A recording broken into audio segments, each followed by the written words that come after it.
여보, 이게 도대체 어떻게 된 일이야? 왜 이런 꼴로 여기 있는 거냐고.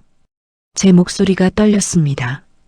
눈앞의 광경이 믿기지 않았어요.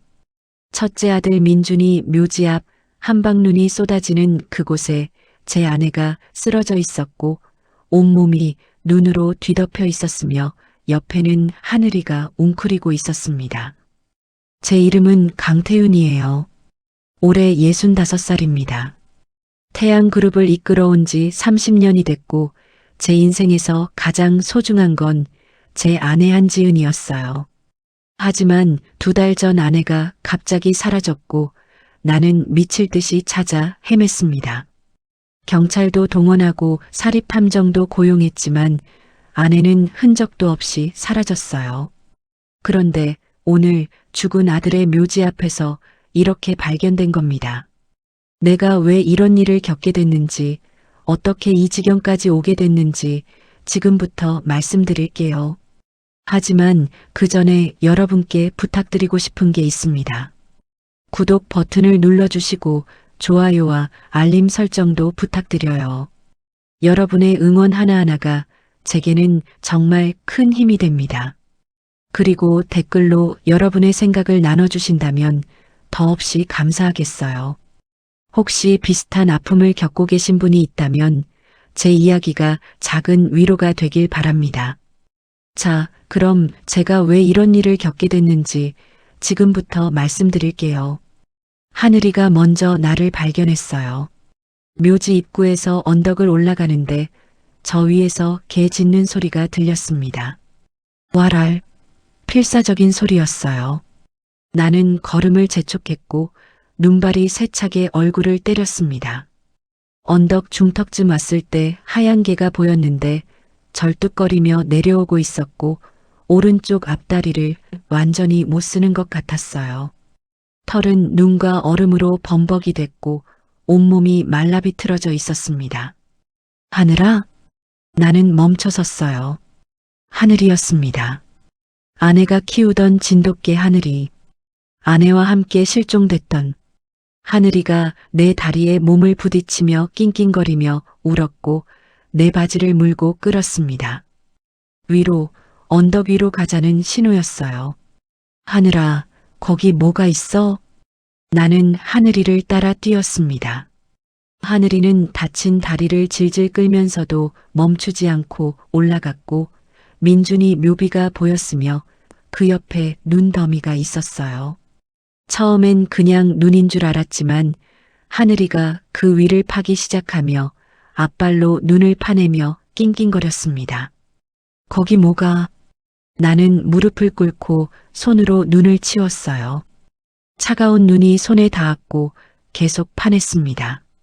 분홍색 천이 보였어요. 잠옷이었습니다. 아내가 실종되던 날 입고 있던 분홍색 잠옷. 나는 미친 듯이 눈을 퍼냈고 두 손으로 눈을 긁어냈으며 손톱이 깨지고 손가락이 얼어붙었지만 멈출 수 없었어요. 얼굴이 드러났습니다. 창백한 얼굴이었고 눈을 감고 있었으며 입술은 파랗게 질려 있고 뺨은 움푹 들어갔지만 분명히 지은이었어요. 제 아내였습니다. 여보, 여보. 나는 지은을 안아 올렸어요. 몸이 얼음처럼 차갑고 뼈만 남았으며 예전 체중의 절반도 안 될 것 같았습니다. 눈 위에 누워 있었던 거예요. 얼마나 오래. 여보, 이게 도대체 어떻게 된 일이야? 지은이 눈을 살짝 떴습니다. 초점 없는 눈동자가 나를 봤어요. 당신, 누구? 가늘게 떨리는 목소리였습니다. 나를 못 알아봤어요. 하지만 상관없었습니다. 살아있었어요. 제 아내가 살아있었습니다. 하늘이가 옆에서 낑낑거렸어요. 나는 하늘이를 봤습니다. 말라빠진 몸, 부러진 다리, 얼어붙은 털. 이 개가 2달 동안 아내를 지킨 거예요. 이 추운 겨울을 이 눈 속에서. 하늘아, 고맙다. 내가 없었으면. 목이 메었고 하늘이가 내 손을 핥았어요. 나는 지은을 안고 일어서며 언덕을 내려가기 시작했고 하늘이가 절뚝거리며 따라왔습니다. 김씨, 김씨, 언덕 아래로 소리쳤어요. 기사 김씨가 달려왔습니다. 회장님, 차 빨리 가져와. 병원 가야 해. 김씨가 뛰어내려갔고 나는 지은을 꼭 안고 천천히 내려가며 지은이 눈을 또 떴어요. 아저씨, 여기가 어디예요? 아저씨라고 불렀습니다. 남편을 못 알아보는 거예요. 눈물이 주르르 흘러내렸습니다. 차에 도착했어요. 지은을 뒷좌석에 눕혔고 하늘이도 올라탔으며 나는 코트를 벗어 지은을 덮어줬습니다. 김씨 서울대병원으로 최대한 빨리. 차가 출발했어요. 나는 지은의 손을 잡았습니다. 차가운 손이었고 맥박이 약하게 뛰고 있었어요. 살아있다. 아직 살아있다. 하늘이가 지은 옆에 바싹 붙어 누우며 따뜻하게 해주려는 것 같았고 2달 동안 그렇게 지켜온 겁니다. 여보, 버텨. 조금만 버텨. 지은이 눈을 감았고 숨소리가 가빠졌어요. 나는 창밖을 쳐다봤습니다. 눈이 여전히 쏟아지고 있었고 하얗게 세상을 덮고 있었어요. 2달. 아내가 어디선가 죽어가고 있을 2달 동안 나는 아무것도 몰랐습니다. 하지만 하늘이는 알았어요. 하늘이는 끝까지 지켰고 오늘 나를 그곳으로 데려간 겁니다. 병원에 도착했어요. 응급실 문이 열리고 의료진이 달려왔습니다. 저체온증 환자입니다. 빨리. 지은을 들것에 실었고 하늘이도 따라 들어가려고 했지만 간호사가 막았어요. 걔는 못 들어가요. 이게도 환자예요. 내가 소리쳤습니다. 이게가 환자 지켰어요. 2달 동안 같이 치료해 주세요. 의료진이 서로 쳐다봤고 잠시 후 고개를 끄덕이며 알겠습니다. 수의사 부르겠습니다 하고 말했어요. 하늘이도 들것에 실려 응급실로 들어갔습니다. 나는 복도에 남았어요. 그리고 주저앉았습니다. 5년 동안, 아니 10년 동안 참았던 모든 것이 한꺼번에 터져나왔어요. 큰아들의 죽음, 아내의 실종, 절망의 2달. 울었습니다. 복도에 주저앉아 울었고 지나가는 사람들이 쳐다봤지만 신경 쓰지 않았어요. 한참을 울고 나서 고개를 들었습니다. 응급실 문이 닫혀 있었고 빨간 불이 켜져 있었어요. 수술 중이라는 표시였습니다. 나는 벽에 기대 앉아 기다렸고 1시간이 지났으며 2시간이 지났어요. 문이 열렸습니다. 의사가 나왔어요. 회장님, 나는 벌떡 일어났습니다. 제 아내는요? 생명에는 지장 없습니다. 무릎에 힘이 풀렸고 의사가 나를 붙잡았어요. 하지만 상태가 심각합니다. 심한 영양실조와 저체온증, 전신 동상, 그리고 정신 상태도 매우 불안정해요. 알아요. 2달 전부터 그랬어요. 일단 중환자실에 입원시켰습니다. 지켜봐야겠어요. 네, 선생님. 부탁드립니다. 그리고 걔도 치료했어요. 다리가 심하게 부러졌었는데 제대로 치료 안 받고 그냥 붙었네요. 영양실조도 심하고요. 하지만 살 겁니다. 감사합니다. 의사가 들어갔고 나는 중환자실 유리창 앞으로 갔어요. 지은이 누워 있었습니다. 온몸에 링거를 달고 산소 마스크를 쓰고 있었어요. 살아 있었습니다. 그게 중요했어요. 나는 유리창에 이마를 댔습니다. 여보, 미안해. 당신을 지키지 못해서. 그리고 다짐했어요. 반드시 알아낼 것이다. 누가 내 아내를 그곳에 버렸는지, 누가 내 아내에게 그런 짓을 했는지, 그리고 반드시 대가를 치르게 할 겁니다. 모든 이야기는 3년 전으로 거슬러 올라갑니다. 저희 부부는 60이 넘어서도 여전히 행복했어요. 첫째 민준이는 회사 부사장으로 일하며 저를 잘 도왔고 둘째 민호는 자기 투자 회사를 운영하고 있었습니다. 두 아들 모두 건강했고 저희 부부도 건강했어요. 그날은 가을이었습니다. 지은이가 저한테 전화를 했어요. 여보, 나 지금 동물구조센터에 있는데 같이 좀 와줄래? 무슨 일인데? 설명하기 길어. 그냥 와줘. 제발. 지은 목소리가 떨리고 있었습니다. 뭔가 심각한 일인 것 같았어요. 나는 회의를 중단하고 구조센터로 갔습니다. 센터에 도착했을 때 지은이 유리창 앞에 서서 안을 들여다보고 있었고 눈물을 흘리고 있었어요. 여보, 왜 울어? 무슨 일이야? 지은이 손가락으로 유리창 안을 가리켰습니다. 우리 안에 개 한 마리가 웅크리고 있었어요. 진돗개였는데 온몸에 상처투성이었고 털은 군데군데 뜯겨나갔으며 한쪽 귀가 찢어져 있었습니다. 오른쪽 앞다리는 이상하게 굽어 있었고요. 개는 구석에 몸을 바짝 붙이고 떨고 있었고 사람이 다가가면 으르렁거렸어요.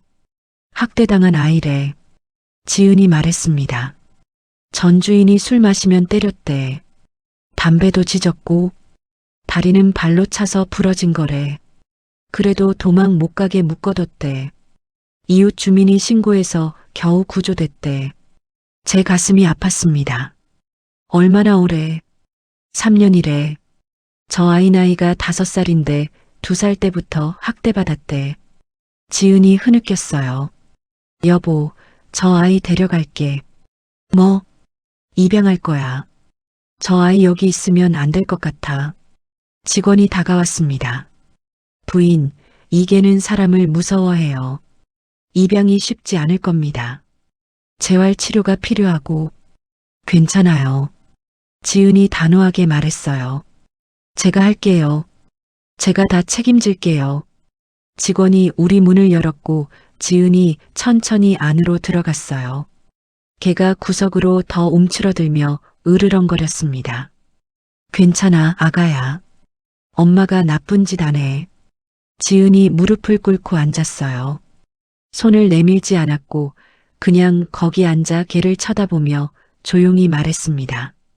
엄마가 데려갈게. 이제 안 아플 거야.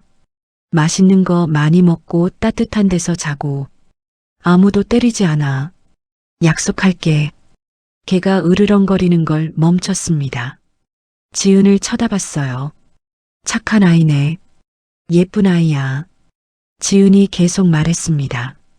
부드럽고 따뜻한 목소리로 계속 말했고 10분쯤 지났을 때 개가 조금씩 몸을 풀며 지은한테 한 발짝 다가왔어요. 그래, 천천히 와. 괜찮아. 개가 또 한 발짝 왔고 코를 벌름거리며 지은 손 냄새를 맡았습니다. 지은은 움직이지 않았고 개가 지은 손을 핥았어요. 착하지. 우리 착한 아이. 지은이 천천히 손을 들어 개 머리를 쓰다듬었어요. 개가 움찔했지만 도망가지 않았고 눈을 감았으며 지은 무릎에 머리를 올렸습니다. 지은이 울기 시작했어요. 착한 아이. 이제 괜찮아. 엄마가 지켜줄게. 저도 눈물이 났습니다. 우리는 그날 개를 데려왔어요. 이름을 하늘이라고 지었습니다. 하늘이 우리한테 보내준 선물이니까. 처음 한 달은 힘들었어요. 하늘이는 집 구석에만 있었고 밥도 잘 안 먹었으며 사람이 다가가면 움츠러들었고 큰 소리가 나면 온몸을 떨었어요. 특히 남자를 무서워했습니다. 제가 다가가면 뒤로 물러났어요. 여보, 시간이 필요해. 지은이 말했습니다. 천천히 기다려줘. 지은은 매일 하늘이 옆에 앉아 말을 걸고 책을 읽어주고 노래를 불러줬어요. 하늘이는 처음엔 경계했지만 점점 지은한테 다가왔습니다. 2달째 되던 날 하늘이가 처음으로 꼬리를 흔들었어요. 지은이 밥그릇을 놓았을 때였습니다. 하늘이가 천천히 꼬리를 좌우로 흔들었고 지은한테 다가와 손을 핥았어요. 여보, 봤어? 하늘이가. 지은이 저한테 소리쳤어요. 너무 기뻐서 울고 있었습니다. 우리 하늘이가 웃었어. 그날부터 하늘이는 변했어요. 지은만 보면 꼬리를 흔들었고 지은 뒤를 졸졸 따라다녔습니다. 지은이 부엌에 가면 따라갔고 화장실에 가면 문 앞에서 기다렸으며 밤에는 지은 침대 옆에서 잤어요. 여보, 하늘이가 나만 좋아해. 지은이 웃으며 말했어요. 당신한테는 아직 안 와. 괜찮아. 시간이 필요하겠지. 하지만 3개월쯤 지나자 하늘이가 저한테도 다가와 조심스럽게 제 손 냄새를 맡고 꼬리를 살짝 흔들었어요. 저는 천천히 손을 내밀어 하늘이 머리를 쓰다듬었습니다. 착하지, 하늘아. 하늘이가 제 손을 핥았어요. 그날부터 하늘이는 우리 가족이 됐습니다. 민준이도 하늘이를 좋아했어요. 회사에서 돌아오면 하늘아, 형 왔어. 하고 부르며 안아줬고 하늘이도 민준이를 좋아해서 민준이가 오면 꼬리를 크게 흔들며 뛰어갔어요. 어머니, 하늘이 정말 예쁘네요. 민준이가 하늘이를 쓰다듬으며 말했어요. 잘 구조하셨어요. 그치? 우리 하늘이 천사지. 하지만 민호는 달랐습니다. 민호가 집에 올 때마다 하늘이는 이상하게 반응했어요. 꼬리를 내리고 뒤로 물러섰으며 민호가 다가오면 낮게 으르렁거렸습니다. 하늘아, 왜 그래? 민호 형아잖아. 지은이 말했지만 하늘이는 계속 경계했어요. 민호 옆으로 가지 않았고 민호가 손을 내밀면 피했습니다. 어머니, 왜 저만 보면 저래요? 민호가 불편한 표정으로 물었어요. 저 싫어하나 봐요. 아니야, 민호야. 그냥 아직 적응 중인가 봐. 하지만 시간이 지나도 하늘이는 민호만 보면 그랬어요. 다른 사람들한테는 다 친근하게 대했지만 민호만 피했습니다. 이상하네. 제가 중얼거렸을 때 지은이 말했어요. 걔가 사람 냄새를 맡는데 나쁜 사람은 안다나 봐. 여보, 민호가 나쁜 사람은 아니잖아. 농담이야. 그냥 하늘이가 예민한가 봐. 하지만 지금 생각해보면 하늘이가 알았던 걸까요? 민호가 어떤 사람인지를요. 1년이 지났습니다. 하늘이는 완전히 우리 가족이 됐어요. 다리는 제대로 낫지 않아서 조금 절뚝거렸지만 그래도 행복해 보였고 매일 지은이랑 산책을 나갔으며 마당에서 뛰어놀았습니다. 여보, 하늘이 덕분에 내가 매일 행복해. 지은이 말했어요. 이 아이 구조하길 정말 잘한 것 같아. 나도 그렇게 생각해. 저희는 행복했어요. 정말로요. 하지만 그게 얼마 가지 못할 거라는 걸 저희는 몰랐습니다. 곧 모든 게 무너질 거라는 걸요. 재단 설립 준비가 한창이던 어느 날 저녁이었습니다. 저는 서재에서 서류를 검토하고 있었는데 민호가 노크도 없이 문을 열고 들어왔어요. 아버지, 지금 시간 좀 괜찮으세요? 민호의 목소리가 평소보다 낮고 무거웠습니다. 그래, 들어와. 무슨 일이니? 민호가 제 책상 앞 의자에 앉았어요. 표정이 어두웠고 평소 밝고 쾌활하던 민호의 모습과는 달랐습니다. 손을 꼭 쥐고 있었는데 손가락 마디가 하얗게 변할 정도로 힘을 주고 있었어요. 아버지, 어머니가 재산을 사회에 환원하신다는 게 정말이에요? 그래, 내 어머니가 그렇게 하고 싶어 하셔서 내가 찬성했어. 좋은 일 아니냐? 민호의 미간이 꿈틀거렸어요. 아버지, 그게 좀... 민호가 말을 더듬었습니다. 뭐가 문제니? 저희 형제한테 물려줄 생각은 안 하세요? 저는 잠시 멈칫했어요. 물론 너희한테도 충분히 줄 거야. 하지만 우리 재산이 너무 많잖니. 너희 둘이 평생 쓰고도 남을 만큼 주고 나머지는 어려운 사람들을 돕는데 쓰려고 해. 그게 뭐가 문제니? 민호가 주먹을 쥐었습니다. 형은 이미 회사 지분도 많이 받았잖아요.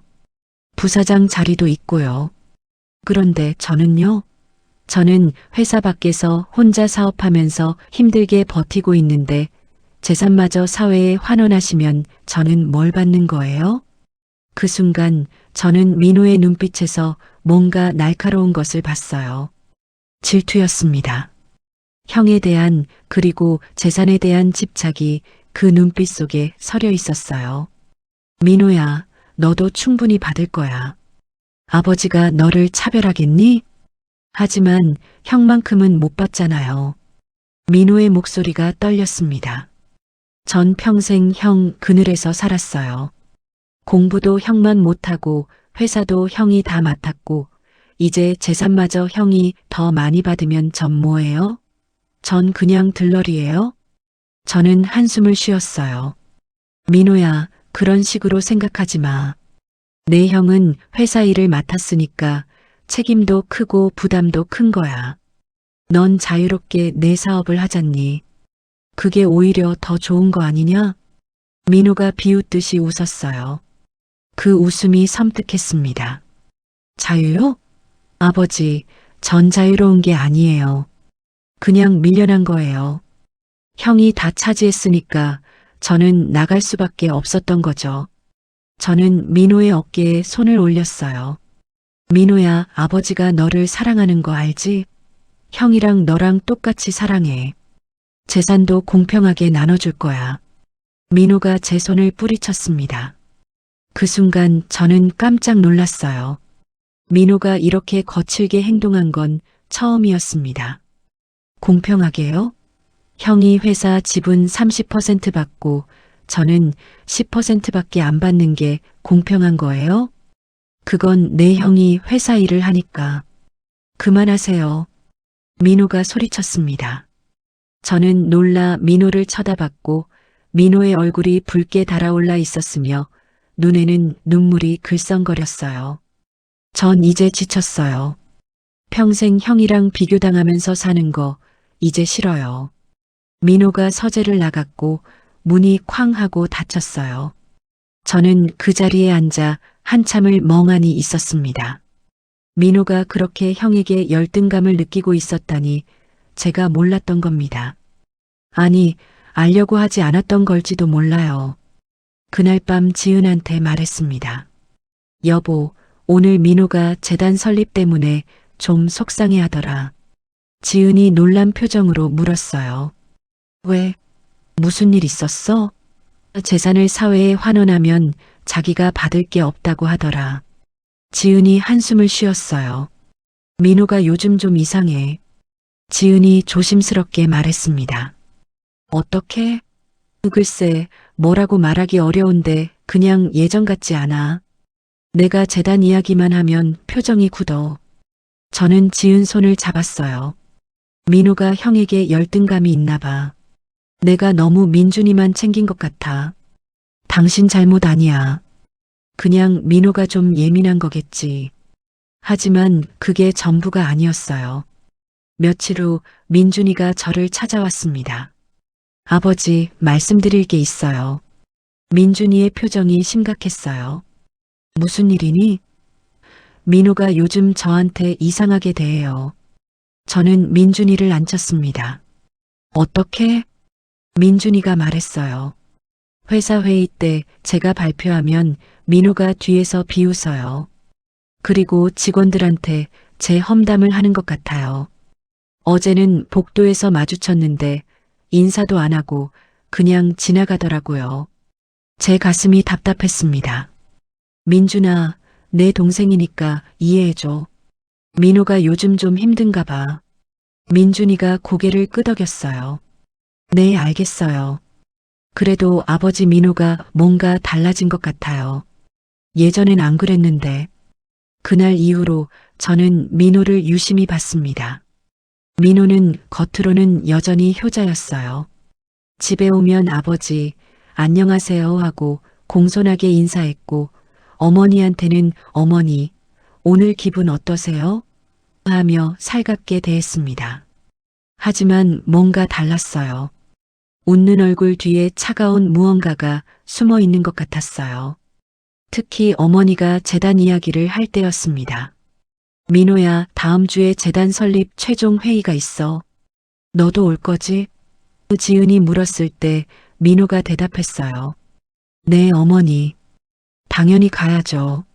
하지만 민호의 눈빛은 차가웠고 미소는 입가에만 걸려 있었으며 눈은 전혀 웃고 있지 않았습니다.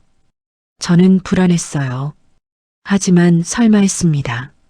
설마 민호가 형을 미워할까? 설마 민호가 부모를 원망할까? 아니야, 그럴 리 없어. 민호는 착한 아이야. 그런데 하늘이는 알고 있었던 것 같아요. 어느 날 저녁 민호가 집에 왔을 때였습니다. 하늘이가 민호를 보자마자 으르렁거리기 시작했어요. 평소보다 더 심하게요. 털을 세우고 이빨을 드러내며 낮게 으르렁거렸습니다. 하늘아, 왜 그래? 지은이 하늘이를 진정시키려 했지만 하늘이는 계속 민호를 노려봤어요. 민호가 한 발짝 다가가자 하늘이가 왈왈 짖기 시작했습니다. 어머니, 저게 좀 어떻게 안 돼요? 민호가 짜증스러운 표정으로 말했어요. 저만 보면 저러는데 정말 불쾌하네요. 민호야, 미안해. 하늘이가 원래 남자를 좀 무서워해서. 형은 안 그러잖아요. 민호가 차갑게 말했습니다. 저만 싫어하는 거죠. 민호가 거실을 가로질러 자기 방으로 갔고 하늘이는 민호가 사라질 때까지 계속 경계하는 자세를 유지했어요. 민호의 뒷모습을 노려보며 낮게 으르렁거렸습니다. 이상하네. 제가 중얼거렸을 때 지은이 말했어요. 하늘이가 뭔가 느끼는 건가. 걔들이 사람의 본성을 안다잖아. 여보, 설마. 농담이야. 하지만 지은의 목소리가 떨리고 있었어요. 지은도 뭔가 느끼고 있었던 걸까요? 한 달이 지났습니다. 민호와의 대화가 있은 지 한 달쯤 지났을 때였어요. 그날 아침도 평소와 다를 바 없었습니다. 저는 6시에 일어나 운동을 했고 7시에 식당으로 내려갔어요.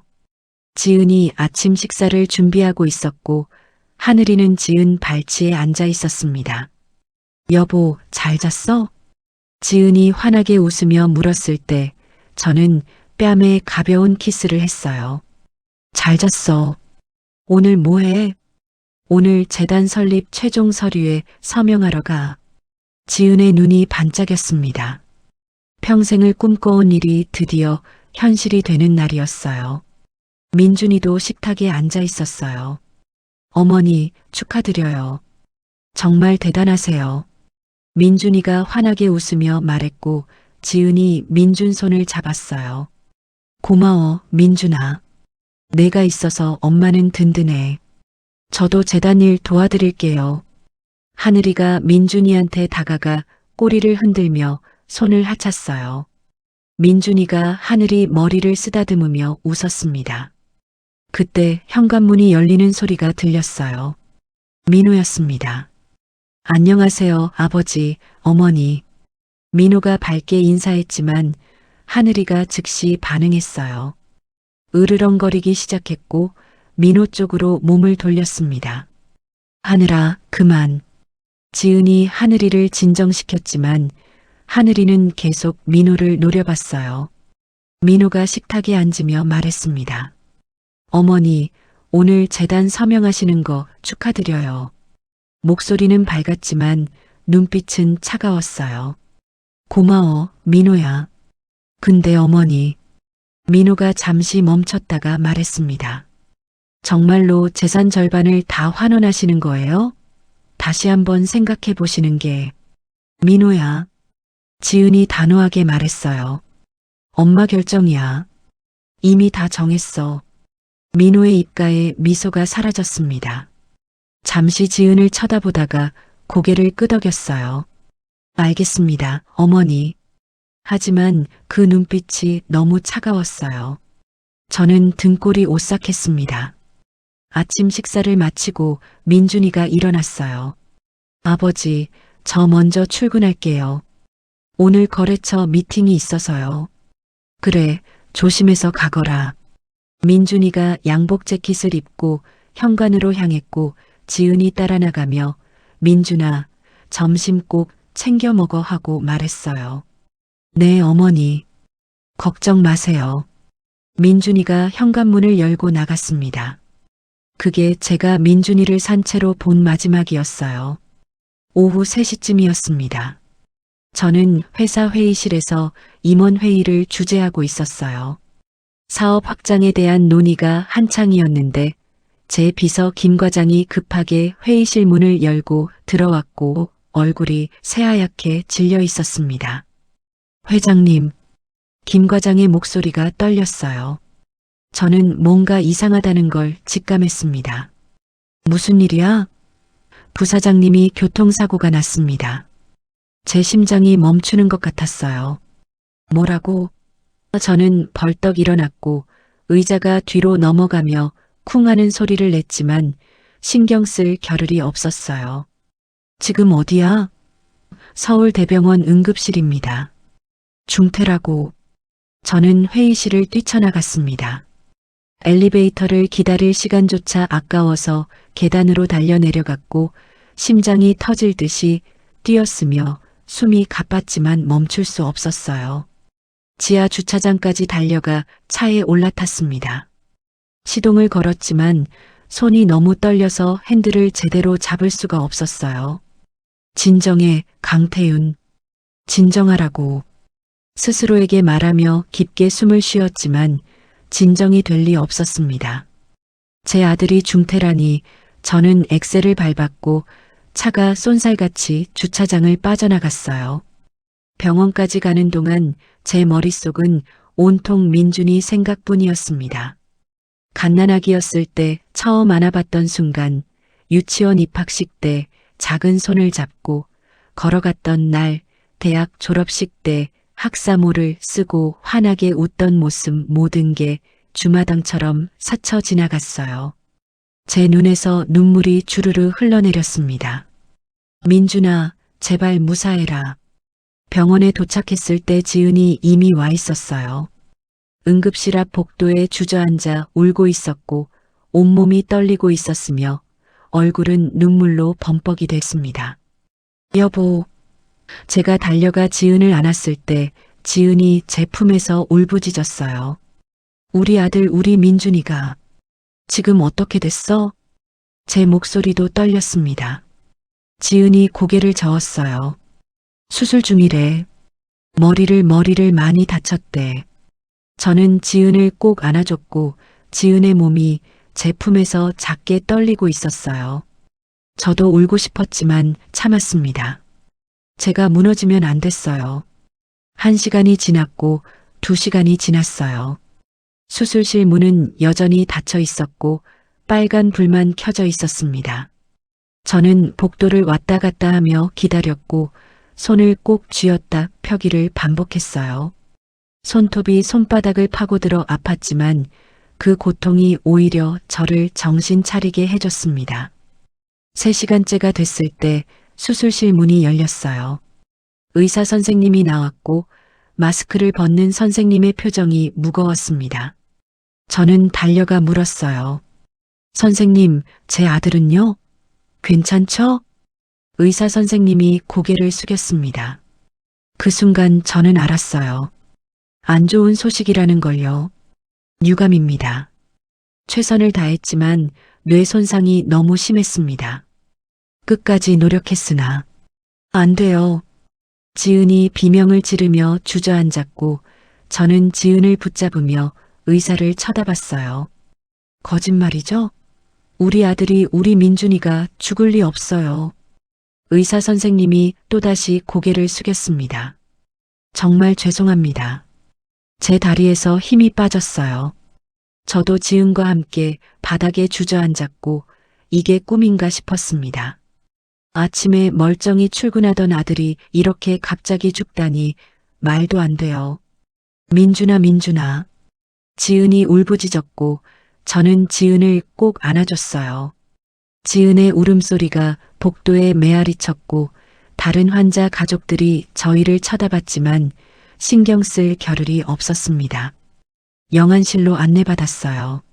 하얀 천으로 덮인 민준이가 누워 있었고 저는 떨리는 손으로 천을 걷었습니다. 민준이의 얼굴이 보였어요. 눈을 감고 있었고 창백했지만 마치 잠든 것처럼 평화로워 보였습니다. 민준아. 제가 민준이의 손을 잡았을 때 그 손이 차가웠어요. 따뜻했던 제 아들의 손이 이렇게 차갑다니 저는 참고 있던 눈물을 터뜨렸습니다. 미안하다, 민준아. 아빠가 미안해. 지은이 민준이의 머리를 쓰다듬으며 울었어요. 우리 아들, 우리 착한 아들, 왜 이렇게 가버렸니? 지은의 목소리가 갈라졌고 너무 많이 울어서 목이 쉬어 있었어요. 그때 뒤에서 목소리가 들렸습니다. 형? 민호였어요. 민호가 영안실로 들어왔고 얼굴이 굳어 있었으며 눈은 충혈돼 있었습니다. 하지만 뭔가 이상했어요. 민호의 표정이 슬픔만 있는 게 아니었습니다. 형이. 민호가 다가와 민준이를 내려다봤고 잠시 멈춰서서 민준이를 쳐다봤으며 그리고 고개를 돌렸어요.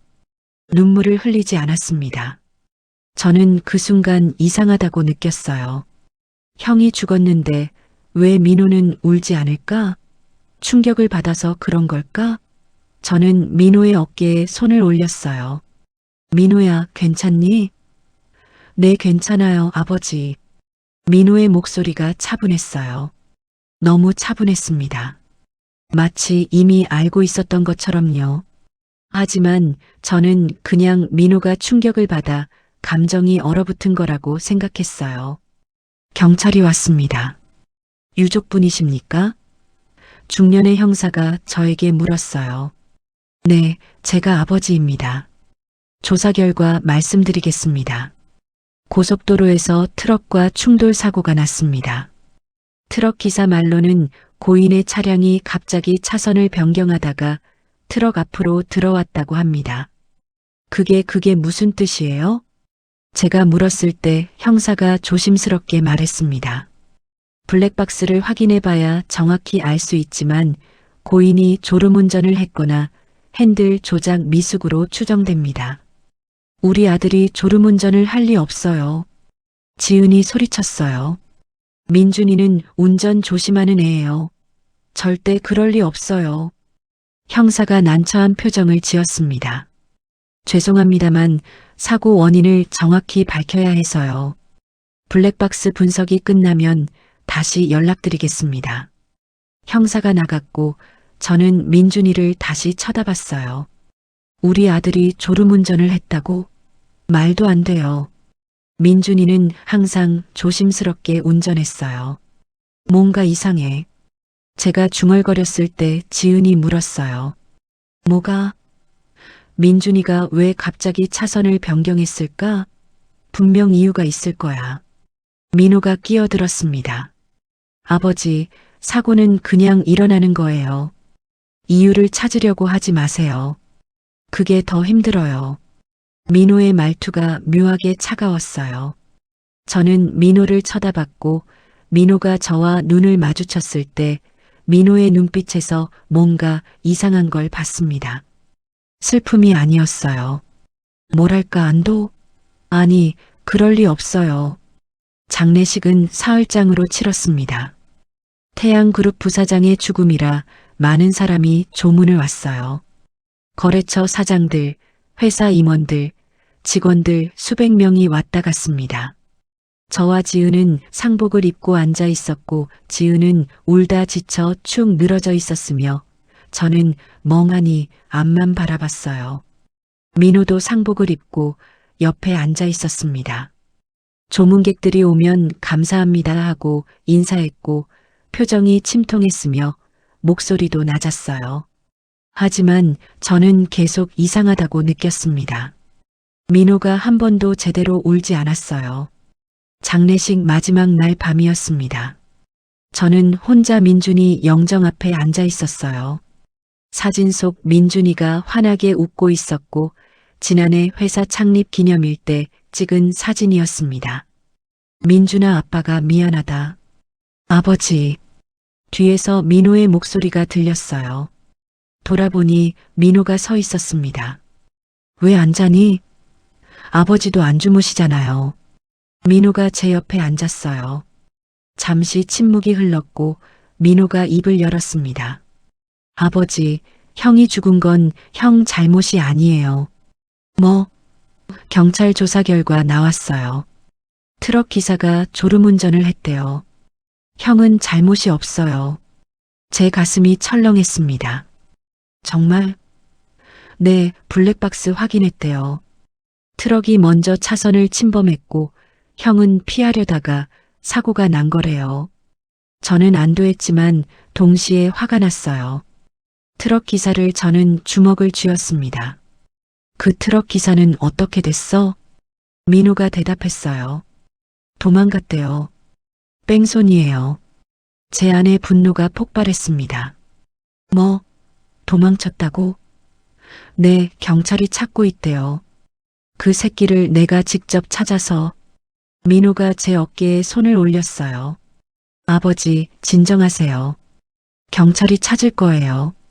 민호의 목소리가 차분했고 너무 차분해서 오히려 섬뜩했어요. 민호야, 넌 화 안 나니? 화나죠. 하지만 화낸다고 형이 돌아오는 건 아니잖아요. 저는 민호를 쳐다봤습니다. 민호의 표정이 무표정했어요. 슬픔도 분노도 없었고 그냥 텅 비어 있었습니다. 저는 등골이 오싹했어요. 뭔가 잘못됐어요. 하지만 저는 그 생각을 떨쳐냈습니다. 아니야, 민호는 그냥 충격을 받은 거야. 형이 죽어서 감정이 마비된 거야. 저는 스스로를 설득했어요. 하지만 제 마음 한구석에는 작은 의심이 싹트고 있었고 그 의심은 곧 현실이 될 것이었습니다. 민준이의 장례를 치르고 한 달이 지났습니다. 저희 집은 죽음의 그림자가 드리워져 있었어요. 지은은 하루 종일 민준이 방에 앉아 있었고 저는 회사 일에 몰두하며 슬픔을 잊으려 했습니다. 밥을 먹어도 맛이 없었고 잠을 자도 악몽을 꿨어요. 지은은 더 심했습니다. 체중이 10kg이나 빠졌고 얼굴은 핏기 하나 없이 창백했으며 밥도 제대로 안 먹었어요. 제가 여보, 이거라도 좀 먹어 하며 죽 한 그릇을 갖다 줘도 몇 숟가락 뜨다가 숟가락을 놓았습니다. 입맛이 없어. 지은의 목소리가 가늘게 떨렸어요. 여보, 이러다 당신도 쓰러져. 제발 좀 먹어. 그때 민호가 집에 들어왔습니다. 어머니, 안녕하세요. 민호가 밝은 목소리로 인사했고 손에는 큰 쇼핑백을 들고 있었어요. 어머니, 이거 드시라고 샀어요. 민호가 쇼핑백에서 여러 상자를 꺼냈습니다. 건강보조식품들이었어요. 홍삼, 비타민, 오메가3 프로폴리스 고급스러운 포장의 제품들이 식탁 위에 쌓였습니다. 이게 다 뭐니? 제가 물었을 때 민호가 대답했어요. 어머니가 너무 안 드시잖아요. 이거라도 드시면 기력 회복에 도움이 될 것 같아서요. 민호가 상자 하나를 열어 캡슐을 꺼냈고 어머니, 이거 하루에 3번 드세요. 식후에요 하며 지은 앞에 캡슐과 물을 놓았어요. 지은이 힘없이 고개를 저었습니다. 민호야, 괜찮아. 엄마는 아무것도 먹고 싶지 않아. 어머니, 이러시면 안 돼요. 형도 어머니가 건강하시길 바랄 거예요. 민호가 지은의 손을 잡았고 목소리가 간절했습니다. 제발 드세요. 형을 위해서라도요. 지은이 민호를 쳐다봤어요. 민호의 눈에 눈물이 글썽거렸고 지은이 한숨을 쉬며 캡슐을 집어들었습니다. 그래, 민호, 내가 그렇게 말하니. 지은이 캡슐을 입에 넣고 물을 마셨어요. 민호가 환하게 웃었습니다. 잘하셨어요, 어머니. 매일 이렇게 드시면 금방 나아지실 거예요. 저는 민호를 보며 고마워했어요. 민호가 어머니를 이렇게 챙기다니 형을 잃은 슬픔 속에서도 부모를 걱정하는 민호가 기특했습니다. 하지만 하늘이는 달랐어요. 하늘이가 민호를 보자마자 으르렁거리기 시작했고 털을 세우며 민호와 지은 사이에 섰습니다. 마치 지은을 보호하려는 것처럼요. 하늘아, 왜 그래? 지은이 하늘이를 진정시켰지만 하늘이는 계속 민호를 노려봤고 민호가 다시 캡슐을 내밀 때마다 왈알짖었어요. 어머니, 저게 좀 다른 방에 두시면 안 돼요? 민호가 짜증스러운 표정으로 말했습니다.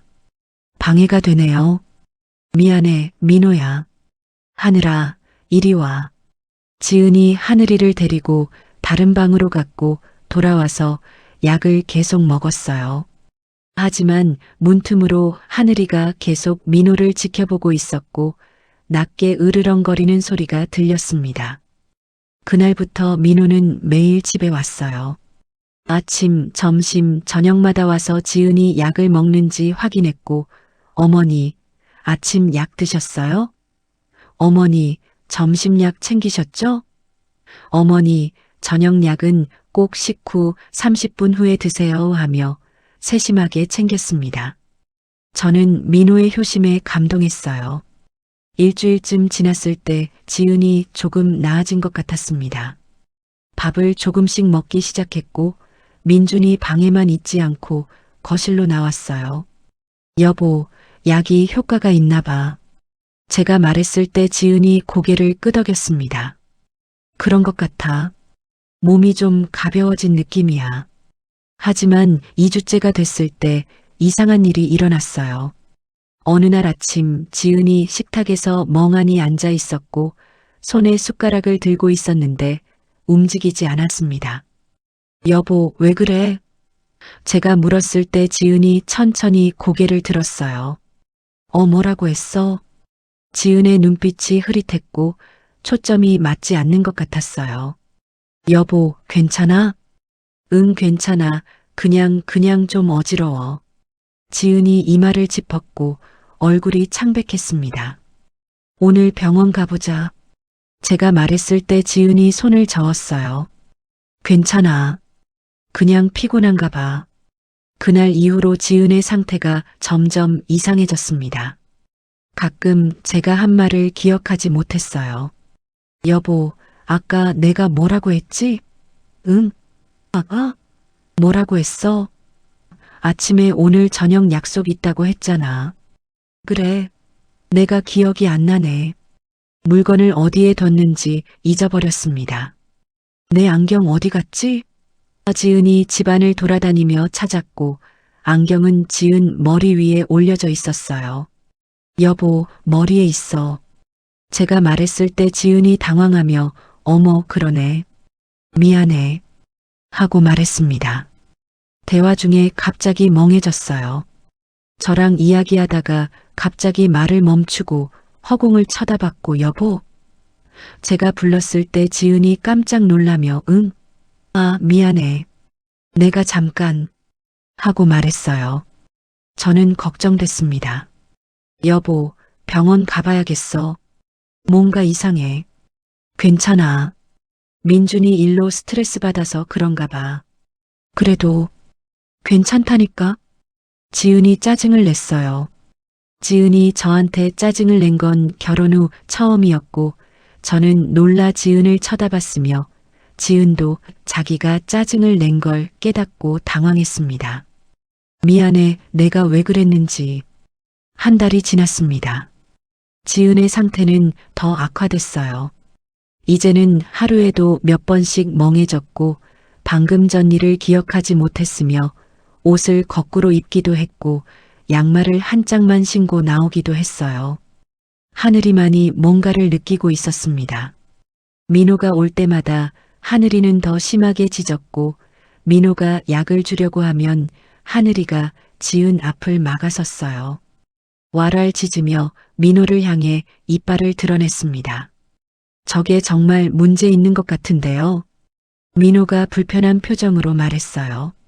어머니, 저게 좀 어떻게 안 돼요? 제가 올 때마다 저러는데. 미안해, 민호야.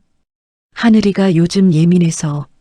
지은이 하늘이를 안아 올렸고 하늘이는 지은 품에서 계속 민호를 노려봤습니다. 낑낑거리며 경고하는 소리를 냈어요. 여보, 제발 병원 가자. 제가 간청했을 때 지은이 고개를 저었어요. 싫어. 병원 가기 싫어. 왜? 그냥 무서워. 지은의 눈에 공포가 어려 있었고 마치 어린아이처럼이었습니다. 저는 가슴이 아팠어요. 민호는 여전히 매일 왔습니다. 어머니, 약 드셨어요? 민호가 물으면 지은은 고개를 끄덕이며 약을 먹었고 민호가 직접 물과 함께 건네주면 지은은 순순히 받아 먹었어요. 어느 날 제가 민호에게 말했습니다. 민호야, 내 어머니 상태가 이상해. 병원에 모시고 가야 할 것 같은데 어머니가 거부하셔. 그래요?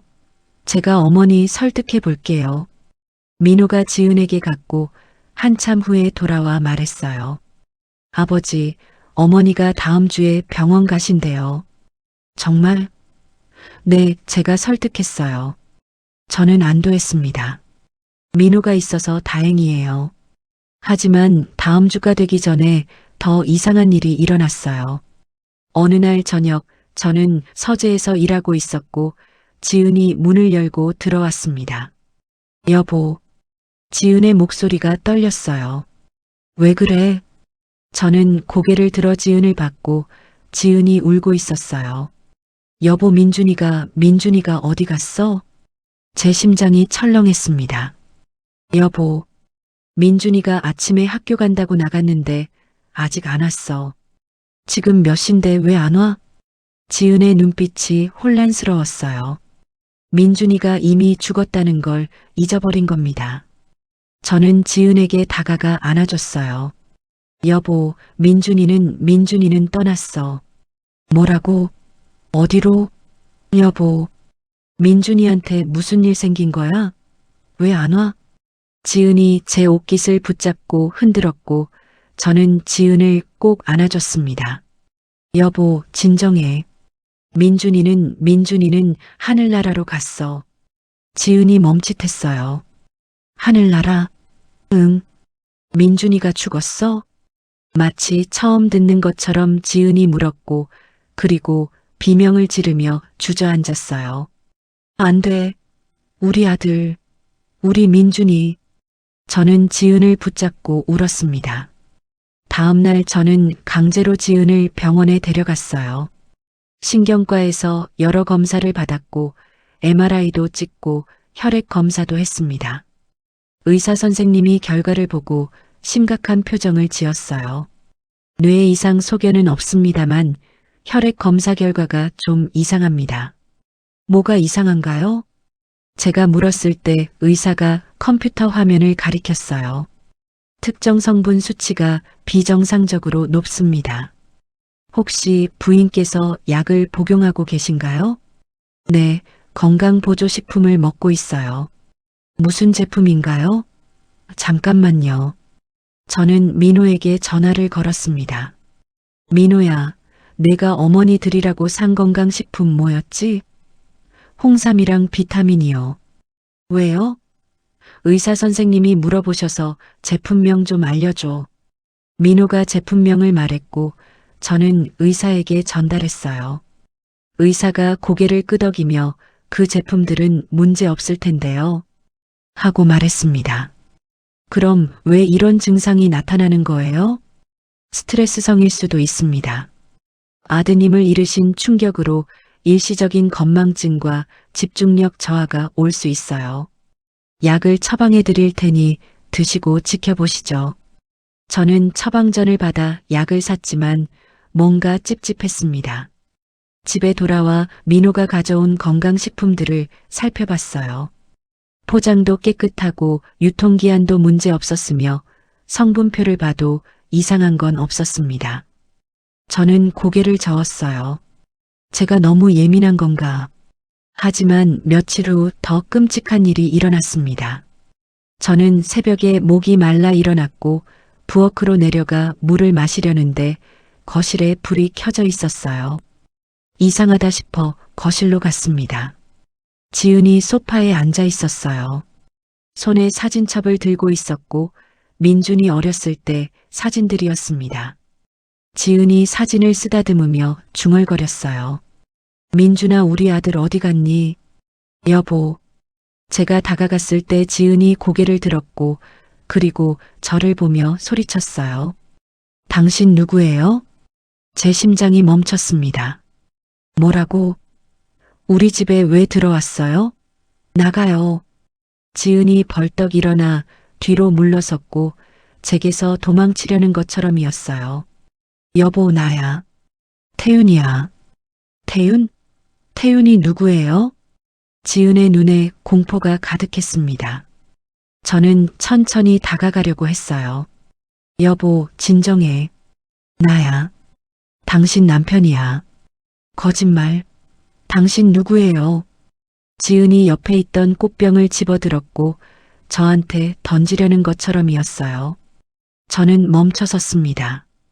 여보, 제발 나 좀 봐. 나가요. 경찰 부를 거예요. 지은이 핸드폰을 집어들었고 저는 어찌할 바를 몰라 그 자리에 서 있었습니다. 제 아내가 저를 못 알아봅니다. 어떻게 이럴 수가. 그때 계단에서 발소리가 들렸어요. 민호였습니다. 무슨 일이에요? 민호가 급하게 내려왔고 지은이 민호를 보고 달려갔습니다. 민호야, 저 사람이 우리 집에 들어왔어. 민호가 지은을 안아줬어요. 어머니, 괜찮아요. 저분은 아버지세요. 아버지? 누구? 어머니 남편이세요. 지은이 저를 쳐다봤고 혼란스러운 표정이었습니다. 남편? 우리 남편은. 그리고 갑자기 쓰러졌어요. 여보. 저는 달려가 지은을 붙잡았고 지은의 몸이 축 늘어졌으며 의식을 잃은 겁니다. 구급차를 불렀어요. 병원 응급실에서 지은은 링거를 맞으며 누워 있었고 의사가 저를 불러 심각한 얼굴로 말했어요. 부인의 상태가 심각합니다. 치매 초기 증상과 비슷한데 진행 속도가 너무 빠릅니다. 혹시 외부 요인이 있을 수 있습니다. 약물이나 독성 물질에 노출됐을 가능성을 배제할 수 없어요. 제 등골이 서늘해졌습니다. 그때 제 옆에 있던 하늘이가 갑자기 민호를 향해 달려들었어요. 왈왈 짖으며 민호 바지를 물어뜯었고 민호가 이게 미쳤어? 하며 발로 하늘이를 찼습니다. 하늘이는 물러서지 않았어요.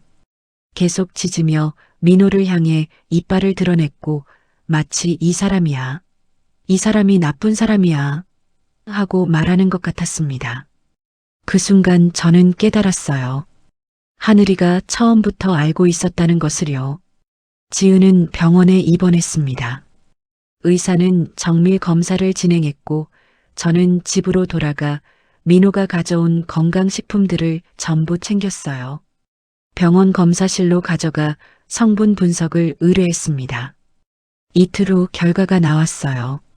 회장님, 이 제품들에서 벤조디아제핀 계열의 진정제와 항정신병 약물이 검출됐습니다. 의사의 말에 저는 의자를 붙잡았습니다. 누군가 의도적으로 캡슐 안에 섞어 넣었어요. 겉으로 봐서는 절대 알 수 없게요. 이런 약물들을 장기간 복용하면 기억력 감퇴, 인지능력 저하, 의식 혼미가 올 수 있습니다. 그럼 우리 아내가 네, 이 약물들 때문입니다. 회장님, 이건 범죄예요. 경찰에 신고하셔야 합니다. 저는 비틀거리며 복도로 나왔어요. 민호가 어머니한테 독을 먹인 거였습니다. 형을 죽이고 어머니한테 약을 먹이고 도대체 왜 재단 설립을 막기 위해서 저는 주먹을 쥐었고 온몸이 떨렸습니다. 하지만 아직 확실한 증거가 필요했어요. 저는 사립탐정을 고용하기로 결심했습니다. 그날 밤 집으로 돌아왔을 때 하늘이가 현관에서 저를 기다리고 있었어요. 꼬리를 흔들며 반겼지만 눈빛이 슬퍼 보였고 마치 왜 진작 알아채지 못했어요? 하고 말하는 것 같았습니다. 저는 하늘이를 안아 올렸어요. 미안해, 하늘아. 내가 경고했는데 내가 몰랐어. 하늘이가 제 얼굴을 하찮고 낑낑거렸습니다. 다음 날 아침이었어요. 저는 일찍 일어나 회사로 갔고 민호한테 전화를 걸었습니다. 민호야, 오늘 내 어머니 병원에 혼자 계셔. 아버지가 긴급 회의가 있어서 못 가겠다. 내가 좀 가줄 수 있겠니? 네, 아버지. 제가 갈게요. 민호의 목소리가 평온했어요. 저는 전화를 끊고 사립탐정 김대성 씨에게 연락했습니다. 민호를 미행해 주세요. 오늘 병원에 갑니다. 모든 행동을 기록해 주세요. 하지만 민호는 병원에 가지 않았어요. 김대성 씨한테서 전화가 왔습니다. 회장님, 강민호 씨가 렌터카 업체로 갔습니다. 차를 빌렸어요. 제 심장이 쿵쾅거렸어요. 어디로 가는지 따라가 주세요. 알겠습니다. 1시간 후 또 전화가 왔어요. 회장님, 강민호 씨가 회장님 댁으로 갔습니다. 지금 집 안으로 들어갔어요. 뭐? 저는 급하게 CCTV를 확인했습니다. 집안 CCTV를 제 휴대폰으로 볼 수 있었어요. 민호가 거실로 들어가고 있었습니다. 어머니, 어머니. 민호가 큰 소리로 불렀지만 당연히 대답이 없었어요. 지은은 병원에 있었으니까요. 민호가 2층으로 올라가 지은의 방을 확인했고 아무도 없다는 걸 확인하고는 다시 내려왔어요. 그리고 현관문을 열고 밖으로 나갔습니다. 잠시 후 민호가 다시 들어왔는데 지은을 부축하고 있었어요. 제 눈이 커졌습니다. 지은이? 지은은 병원에 있어야 하는데? 아니, 저는 깨달았어요. 오늘 아침 일찍 지은이 퇴원하고 싶다고 했고 의사가 허락했었어요. 제가 회사 가느라 집에 먼저 데려다 달라고 간호사한테 부탁했었습니다. 민호가 그걸 알고 있었던 거예요. CCTV를 계속 지켜봤습니다.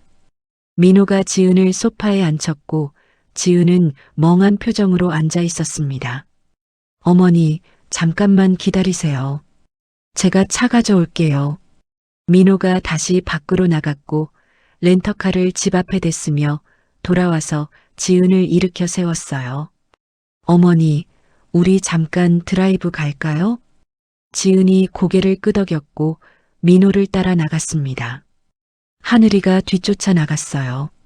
저는 급하게 김대성 씨한테 전화했습니다. 지금 당장 따라가세요. 절대 놓치지 마세요. 알겠습니다, 회장님. 저도 차에 올라탔고 집으로 향했습니다. 김대성 씨한테서 계속 전화가 왔어요. 회장님, 고속도로로 진입했습니다. 어디로 가는 거야? 북쪽으로 가고 있어요. 가평 방면입니다. 가평? 저는 불안했습니다. 계속 따라가세요. 저도 지금 가고 있어요. 1시간쯤 지났을 때 김대성 씨한테서 또 전화가 왔어요. 회장님, 산속으로 들어갔습니다. 비포장도로예요. 사람이 거의 안 다니는 것 같아요. 제 온몸이 얼어붙었습니다. 위치 보내주세요. 제가 지금 갑니다. 저는 미친 듯이 엑셀을 밟았고 고속도로를 달렸습니다. 김대성 씨가 보낸 위치는 가평 깊은 산속이었어요.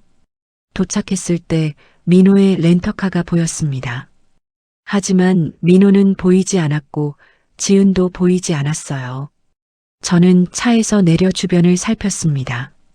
여보, 여보, 소리쳤지만 대답이 없었어요. 김대성 씨가 다가왔습니다. 회장님, 강민호 씨가 부인을 저기 숲속에 내려놓고 차를 타고 떠났어요. 10분 전쯤이요. 뭐? 저는 김대성 씨가 가리키는 방향으로 뛰었습니다. 숲속으로 들어갔고 나무들 사이를 헤치며 달렸어요. 여보, 여보. 그때 개 짖는 소리가 들렸습니다. 하늘이었어요. 저는 소리가 나는 방향으로 뛰었고 나무 뒤에서 지은을 발견했습니다. 땅바닥에 주저앉아 울고 있었고 옆에는 하늘이가 지은을 핥으며 낑낑거리고 있었어요. 여보, 저는 달려가 지은을 안았습니다. 괜찮아? 다친 데 없어? 지은이 저를 쳐다봤고 눈물 범벅이 된 얼굴로 말했어요. 당신 누구예요? 저를 못 알아봤습니다. 하지만 상관없었어요. 살아 있었으니까요. 여보, 나야. 집에 가자. 저는 지은을 안아 올렸고 하늘이가 뒤를 따랐습니다. 하늘이는 한쪽 다리를 절뚝거리고 있었어요. 민호한테 맞은 것 같았습니다. 차까지 와서 지은을 뒷좌석에 태웠고 하늘이도 올라탔어요. 김대성 씨가 물었습니다. 회장님, 경찰에 신고하시겠습니까? 아니요. 저는 고개를 저었어요. 아직은 아니에요. 더 확실한 증거가 필요해요. 저는 지은을 집으로 데려왔고 병원에 다시 입원시켰습니다. 의사한테 오늘 일은 비밀로 해달라고 부탁했어요. 민호한테 전화를 걸었습니다. 민호야, 어머니 어디 계셔? 네. 저 병원 갔었는데 어머니 안 계시던데요? 어머, 병원에 없어? 저는 놀란 척했어요. 어떡하지? 어머니가 또 어디 가신 건가? 아버지, 제가 찾아볼게요. 아니야, 괜찮아. 병원에 다시 연락해 볼게. 전화를 끊고 저는 창밖을 쳐다봤습니다. 민호, 제 아들이 어머니를 산에 버리고 왔어요. 죽으라고. 형을 죽이고 어머니를 버렸습니다. 이제 증거를 모을 시간이었어요. 그리고 민호를 법정에 세울 시간이었습니다. 하지만 저는 민호가 두 번째 시도를 할 거라는 걸 몰랐어요. 더 치밀하게, 더 확실하게. 그리고 그때는 하늘이가 없었다면 지은은 정말로 죽었을 거라는 것도요. 병원에서 지은은 계속 치료를 받았습니다. 약물 중독 치료를 시작했고 의사는 시간이 걸릴 겁니다. 약물이 몸에서 빠져나가는데 몇 달은 걸려요 하고 말했어요. 저는 매일 병원에 갔고 지은 옆에 앉아 있었습니다. 하늘이도 매일 함께 갔어요.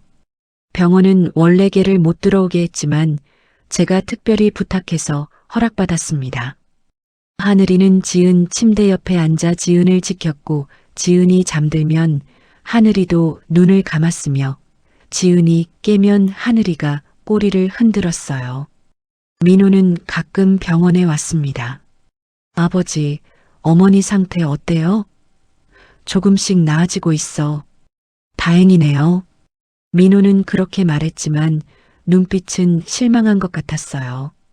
어머니가 살아있다는 게 못마땅한 것처럼요. 하늘이는 민호만 보면 으르렁거렸고 민호가 지은한테 다가가려고 하면 왈왈 짖으며 막아섰습니다. 저게 정말 문제 있는 것 같은데요. 민호가 짜증스럽게 말했을 때 저는 대답했어요. 하늘이가 내 어머니 지키는 거야. 착한 개지. 민호의 얼굴이 굳었습니다. 한 달이 지났어요. 지은의 상태가 조금 나아졌고 약물이 서서히 빠져나가고 있었습니다. 가끔 정신이 또렷해질 때가 있었고 그럴 때 지은은 저를 알아봤어요. 여보. 응, 나야. 여기가 어디야? 병원이야. 치료받고 있어. 왜? 내가 왜 아파? 저는 지은한테 전부 말할 수 없었어요. 스트레스 때문이야. 곧 나아질 거야. 하지만 어느 날 지은이 제 손을 꼭 잡으며 물었습니다. 여보, 민호가 뭔가 이상하지 않아? 왜? 잘 모르겠어. 그냥 무서워. 지은도 느끼고 있었어요. 본능적으로요. 2개월째가 됐을 때 의사가 말했습니다. 회장님, 부인 상태가 많이 좋아졌어요. 곧 퇴원하셔도 될 것 같습니다. 정말요? 네, 집에서 요양하시면서 약 드시면 될 것 같아요. 저는 기뻤지만 동시에 불안했어요. 집으로 가면 민호가 또 뭔가 시도할 것 같았습니다. 그래서 저는 결정했어요. 선생님, 퇴원은 좀 늦추겠습니다. 좀 더 안전하게 치료받게 해주세요. 하지만 민호가 알아챈 것 같았어요. 어느 날 민호가 병원에 왔을 때 의사랑 복도에서 이야기하는 걸 들었나 봅니다. 부인 퇴원 가능하다고 했는데 회장님이 거부하셨어요. 하는 소리를요. 그날 밤 민호한테서 전화가 왔어요. 아버지, 어머니 퇴원 가능하다면서요? 왜 안 하세요? 아직 좀 더 치료받는 게 좋을 것 같아서. 병원비 아까우시면 제가 낼게요. 그게 아니라, 아버지, 혹시 저 의심하세요? 민호의 목소리가 차가워졌어요. 뭐, 어머니가 아픈 게 제 탓이라고 생각하시는 거 아니에요? 민호야, 무슨 소리야? 아니면 왜 저만 오면 하늘이가 저렇게 짖게 놔두세요? 왜 어머니를 계속 병원에만 두세요? 민호가 소리쳤고 저는 말문이 막혔습니다. 저는 제 어머니예요. 제가 모시고 싶어요. 민호가 전화를 끊어버렸어요. 저는 불안했습니다. 민호가 뭔가 또 계획하고 있는 것 같았어요. 그리고 그 불안은 현실이 됐습니다. 이틀 후, 저는 회사 중요한 회의 때문에 하루 종일 자리를 비워야 했어요. 하늘이를 병원에 두고 갔고, 하늘아, 어머니 잘 지켜하고 말했습니다. 회의가 끝난 게 저녁 7시쯤이었어요. 병원으로 전화를 걸었는데 간호사가 당황한 목소리로 말했습니다. 회장님, 부인께서 병원에 안 계세요. 뭐라고? 오후에 아드님이 오셔서 부인을 모시고 가셨어요. 회장님이 허락하셨다고 해서 저는 전화를 끊고 민호한테 전화를 걸었어요. 받지 않았습니다. 다시 걸었고 또 걸었지만 계속 받지 않았어요. 저는 차를 몰고 민호 집으로 갔습니다. 집에는 아무도 없었어요. 민호 회사로 갔고 거기도 아무도 없었습니다. 저는 미칠 것 같았어요. 여보, GPS 추적을 시도했지만 민호 휴대폰은 꺼져 있었고 지은 휴대폰도 꺼져 있었습니다. 저는 경찰에 신고하려다가 멈췄어요. 아직 확실한 증거가 없었습니다. 민호가 그냥 어머니를 모시고 드라이브 간 걸 수도 있었어요. 하지만 제 본능은 아니라고 소리쳤습니다. 그때 휴대폰이 울렸어요. 모르는 번호였습니다. 받았어요. 여보세요? 회장님, 저 김대성입니다. 사립탐정이었어요. 왜요? 회장님께서 강민호 씨 감시하라고 하셔서 GPS 추적기를 그분 차에 붙여뒀어요. 지금 위치 보내드릴게요. 제 심장이 뛰었습니다. 지금 어디 있어요? 가평 산속입니다. 지난번 그 장소랑 비슷한 곳이에요. 저는 차에 올라탔고 가평으로 향했습니다. 밤이었고 길이 어두웠지만 저는 미친 듯이 달렸어요. 1시간 반쯤 걸려 도착했고 김대성 씨가 보낸 위치였습니다. 민호 차가 보였어요. 하지만 아무도 없었습니다.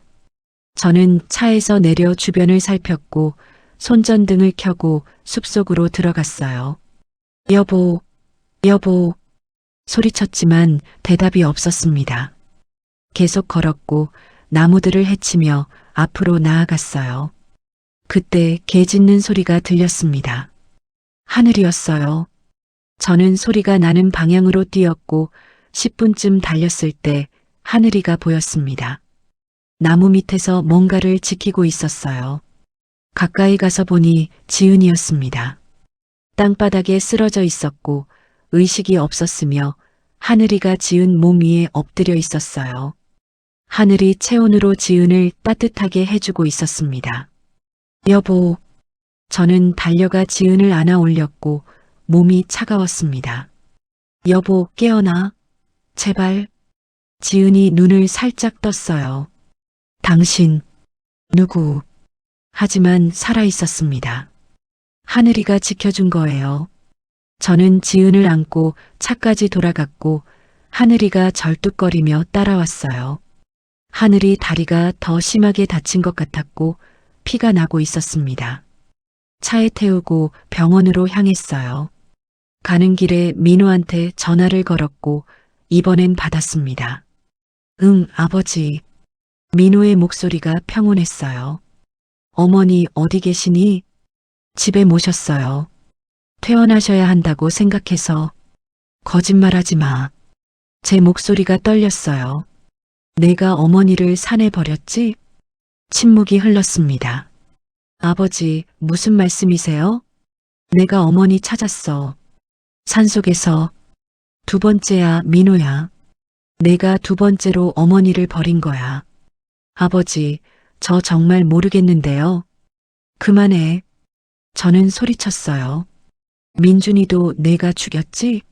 트럭 기사한테 돈 주고 브레이크도 내가 조작했지?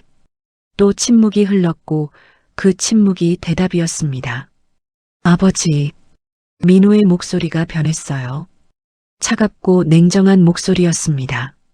아버지가 다 아시네요. 왜 그랬니? 왜 내 형을 죽이고 어머니를 버렸니? 재산 때문이에요. 민호가 담담하게 말했어요. 형만 없으면 제가 1등이에요. 어머니만 없으면 재단도 없어요. 그럼 재산이 다 제 거예요. 제 손이 떨려서 핸들을 제대로 잡을 수가 없었어요. 넌 괴물이야. 괴물이라고요? 민호가 웃었어요. 아버지가 만드신 거예요. 평생 저를 2등으로 만드셨잖아요. 형만 사랑하시고 저는 그냥 들러리였어요. 그게 살인할 이유가 되니? 제겐 됐어요. 민호가 전화를 끊었습니다. 저는 눈물을 흘리며 운전했고 병원에 도착했어요. 지은을 응급실로 옮겼고 하늘이도 함께 치료받았습니다. 의사가 나와 말했어요. 회장님, 한두 시간만 늦었어도 위험했을 겁니다. 저체온증이 심해요. 걔가 지켜줬어요. 하늘이가. 저는 하늘이를 쳐다봤고 하늘이가 수술실로 들어가고 있었어요. 다리가 심하게 다쳤고 민호한테 맞은 것 같았습니다. 그날 밤 저는 경찰에 신고했어요. 제 둘째 아들이 큰아들을 살해했고 아내를 2번이나 산에 유기했습니다. 증거 다 있습니다. 경찰이 움직였고 다음 날 아침 민호가 체포됐습니다. 하지만 그건 시작일 뿐이었어요. 진짜 싸움은 지금부터였습니다. 민호 체포 소식을 듣고 저는 병원 복도에 주저앉았습니다. 안도감과 슬픔이 동시에 밀려왔어요. 제 아들을 제 손으로 경찰에 넘겼고 민호는 지금 구치소에 있었으며 곧 재판을 받게 될 것이었습니다. 지은은 중환자실에 누워 있었어요. 두 번째 유기 사건으로 상태가 더 악화됐고 의사는 회복이 더 오래 걸릴 겁니다 하고 말했습니다. 저는 매일 병원에 갔고 유리창 너머로 지은을 봤어요. 하늘이는 수술을 받았습니다. 다리가 심하게 부러졌고 수의사는 평생 절뚝거리며 살 겁니다 하고 말했어요. 하지만 하늘이는 살았고 그게 중요했습니다. 보험조사관 박민수 씨가 다시 찾아왔어요. 회장님, 추가 조사 결과를 말씀드리러 왔습니다. 말씀하세요. 박민수 씨가 두꺼운 파일을 펼쳤고 트럭 기사 최철수를 찾아냈습니다. 그가 모든 걸 자백했어요 하며 녹음기를 재생했습니다. 강민호가 저한테 2억 원을 줬어요. 강민준 차를 들이받으라고 했고 사고처럼 보이게 하라고 했어요. 브레이크는 강민호가 미리 조작해뒀다고 했고요. 제 주먹이 쥐어졌어요. 그리고 이것도 있습니다. 박민수 씨가 문자 메시지 프린트물을 보여줬어요. 민호와 최철수의 대화였고 날짜와 시간이 다 기록돼 있었습니다. 저는 문자들을 읽으며 눈물을 흘렸어요. 민호가 이렇게 치밀하게 형을 죽일 계획을 세웠고 성공했습니다. 그리고 회장님, 강민호 씨의 재무 기록도 조사했습니다. 박민수 씨가 은행 거래 내역을 보여줬어요. 사고 일주일 전 강민호 씨 계좌에서 2억 원이 현금으로 인출됐고 한 달 전에는 3천만 원이 약품 구매에 사용됐습니다. 약품이요? 네, 정신과 약물들입니다. 처방전 없이 불법으로 구매한 것 같아요. 제 등골이 서늘해졌어요. 민호가 직접 약을 사서 어머니한테 먹인 거였습니다. 그리고 렌터카 기록도 있습니다. 박민수 씨가 GPS 기록을 보여줬고 11월 10일 강민호 씨가 렌터카를 빌려 가평 산소까지 갔습니다. 주행거리가 200km였어요 하며 지도를 펼쳤습니다. 빨간 선이 서울에서 출발해 가평 깊은 산속으로 들어가 있었어요. 여기가 종착지입니다. 박민수 씨가 지도의 한 지점을 가리켰고 아무것도 없는 산속이었습니다. 제가 직접 가봤고 여기서 이런 걸 발견했어요. 사진을 꺼냈어요. 찢어진 분홍색 천 조각이 보였습니다. 부인께서 입으셨던 잠옷 조각인 것 같습니다. 제 손이 떨렸어요. 그리고 이것도요. 박민수 씨가 또 다른 사진을 보여줬고 땅에 발자국이 찍혀 있었으며 사람 발자국과 개 발자국이었습니다. 부인께서 여기 계셨던 것 같습니다. 개도 함께요. 저는 눈물이 났어요. 지은이 이 추운 산속에서 2달을. 회장님, 이 정도면 충분한 증거입니다. 박민수 씨가 말했고 저는 고개를 끄덕였습니다. 그날 오후 검찰에 모든 증거를 제출했어요. 트럭 기사 자백, 문자 메시지, 은행 거래 내역, 약품 구매 영수증, GPS 기록, 현장 사진. 모든 것이 민호의 범죄를 증명하고 있었습니다. 검사가 저를 쳐다보며 말했어요. 회장님, 아드님은 중형을 받을 겁니다. 살인, 살인미수, 존속살해 미수. 각오하셔야 합니다. 알고 있습니다. 제 목소리가 떨렸지만 단호했어요. 제대로 처벌받아야 합니다. 그날 밤 집으로 돌아왔을 때 하늘이가 저를 맞이했습니다. 수술을 마치고 태어난 하늘이는 깁스를 한 다리를 질질 끌며 현관까지 나와 있었고 꼬리를 흔들며 저를 반겼어요. 하늘아. 저는 하늘이를 안아 올렸고 하늘이가 제 얼굴을 하찼습니다. 고마워, 하늘아. 내가 없었으면. 하늘이가 낑낑거렸어요. 저는 하늘이를 안고 소파에 앉았고 한참을 그렇게 있었습니다. 하늘이가 제 무릎에서 잠들었고 저도 눈을 감았어요. 얼마나 지났을까요? 휴대폰이 울렸습니다. 구치소에서 걸려온 전화였어요. 회장님, 강민호 씨가 면회 신청을 했습니다. 오시겠습니까?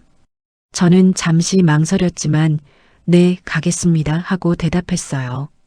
다음 날 구치소로 갔습니다. 면회실에 앉아 기다렸고 민호가 들어왔어요. 주황색 수감복을 입고 있었고 수갑을 차고 있었으며 얼굴이 많이 야위었습니다. 민호가 제 맞은편에 앉았어요. 유리창을 사이에 두고 저희는 서로를 쳐다봤고 민호가 먼저 입을 열었습니다. 아버지, 말해. 제 목소리가 차갑게 나왔어요.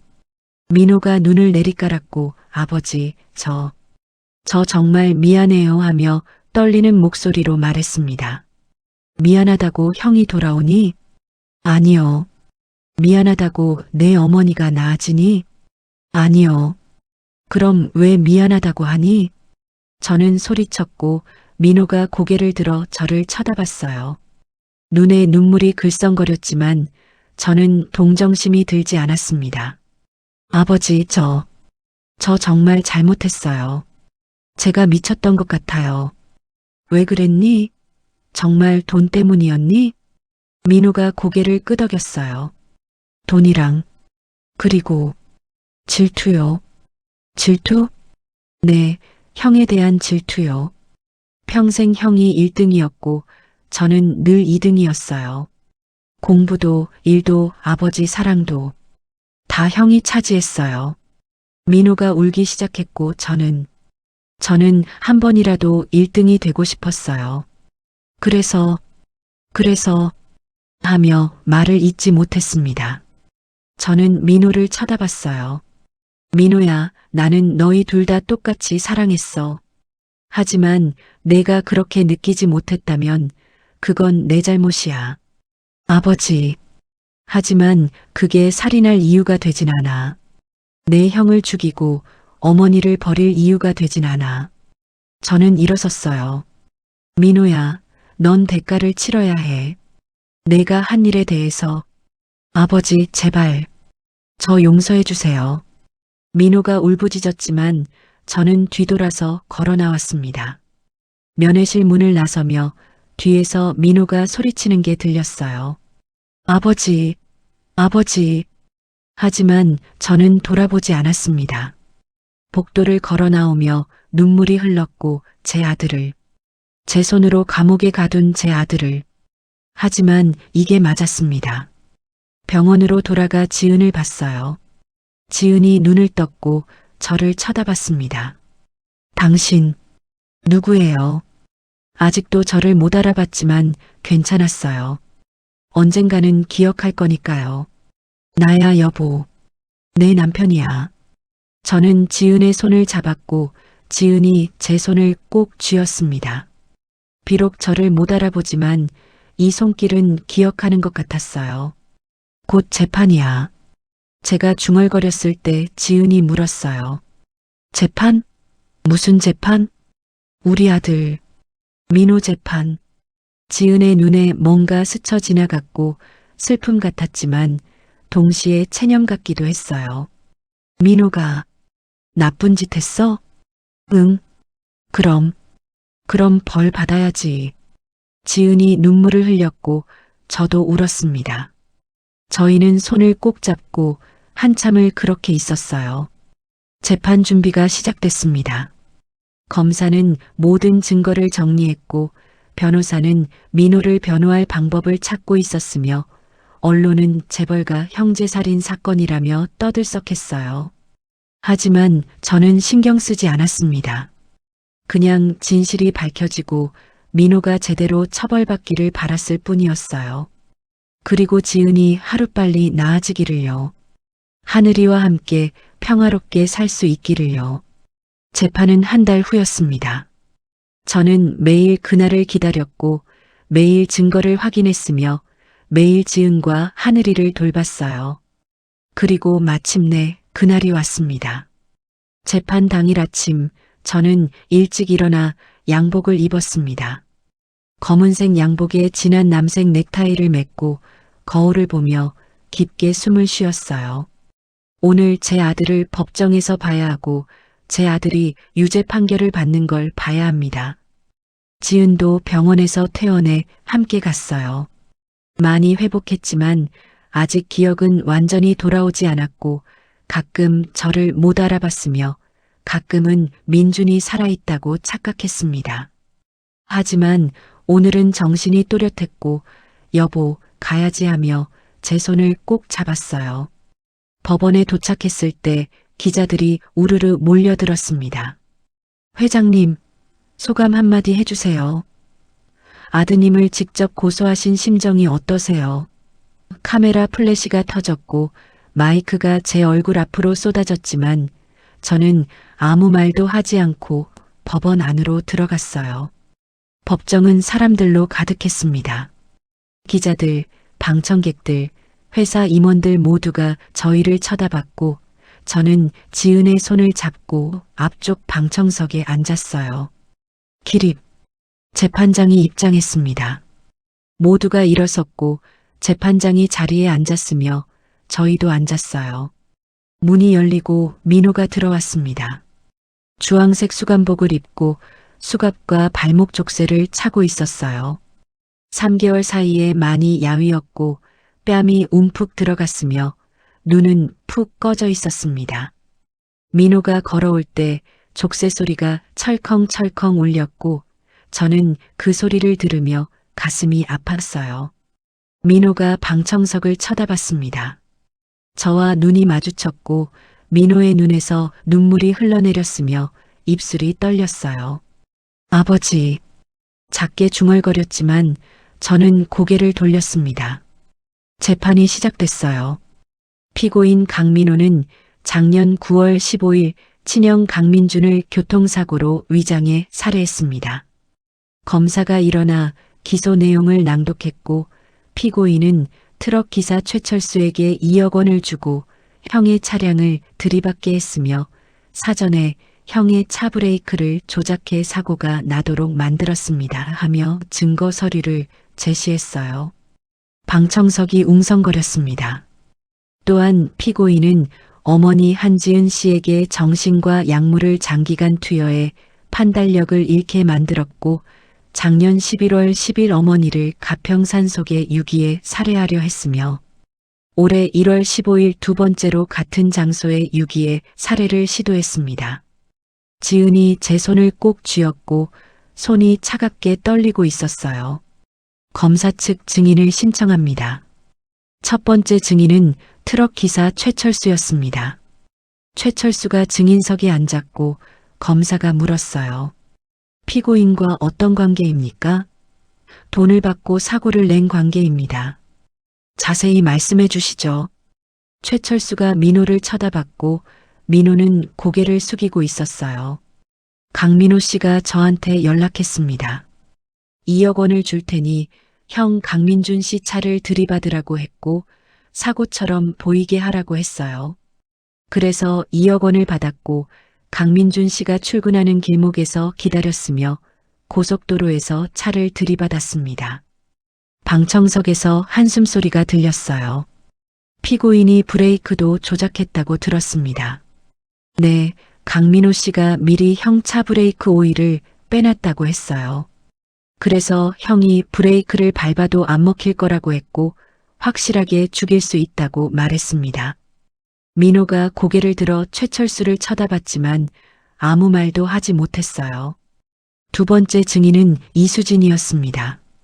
민호의 비서이자 연인이었던 이수진이 수감복을 입고 나왔고 증인석에 앉았으며 민호를 보지 않았어요. 검사가 물었습니다. 피고인과 어떤 관계입니까? 비서였고 연인이었습니다. 피고인의 범행을 알고 있었습니까? 이수진이 고개를 끄덕였어요.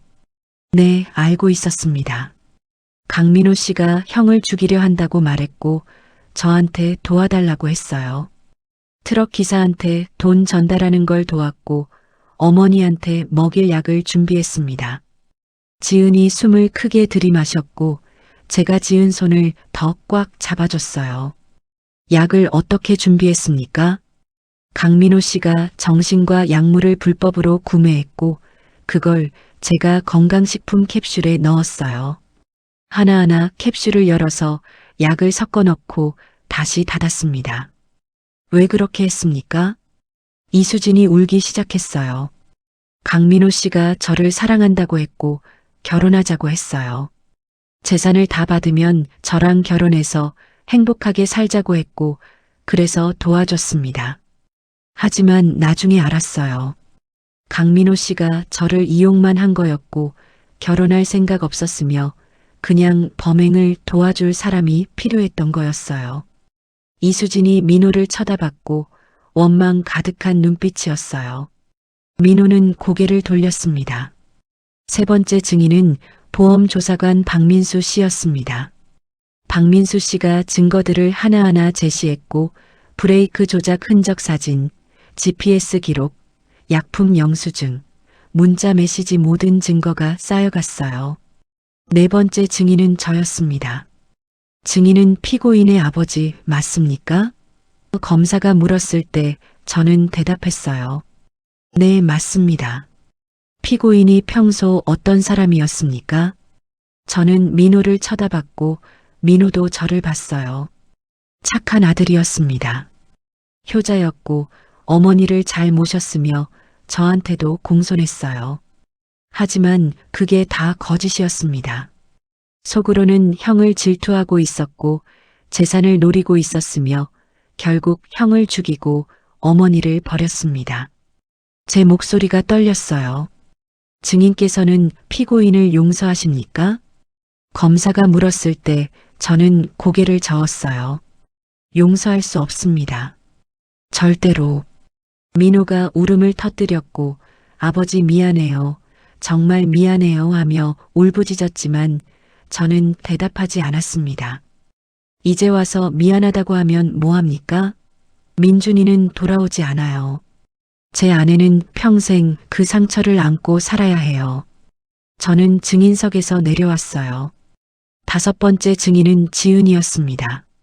지은이 떨리는 다리로 증인석에 올라갔고 민호가 지은을 봤어요. 어머니. 하지만 지은은 민호를 쳐다보지도 않았습니다. 증인께서는 피고인의 어머니 맞습니까? 네, 맞습니다. 지은의 목소리가 가늘게 떨렸어요. 피고인이 증인에게 무엇을 했습니까? 지은이 눈물을 흘렸습니다. 약을 먹였어요. 제 정신을 잃게 만들었고 그리고 저를 산에 버렸어요. 2번이나. 지은의 목소리가 떨려서 거의 들리지 않았지만 법정은 너무 조용했기 때문에 모두가 들을 수 있었어요. 어떻게 살아남으셨습니까? 하늘이가 제게 하늘이가 저를 지켜줬어요. 2달 동안 추위와 배고픔 속에서 하늘이가 없었으면 저는 죽었을 거예요. 지은이 흐느꼈어요. 피고인을 용서하십니까? 지은이 고개를 들어 민호를 쳐다봤고 민호와 눈이 마주쳤어요. 민호가 울고 있었습니다. 어머니, 제발 용서해 주세요. 지은이 고개를 저었어요. 용서 못해요. 당신은 제 아들이 아니에요. 민호의 얼굴이 무너졌고 어머니 어머니 하며 울부짖었지만 지은은 당신은 악마예요. 괴물이에요 하고 말했어요. 지은이 증인석에서 내려왔고 저한테 왔으며 제가 지은을 부축했어요. 지은이 제 품에서 울었습니다. 최종 변론이 시작됐습니다. 검사가 일어났어요. 재판장님, 피고인 강민호는 극악무도한 범죄자입니다.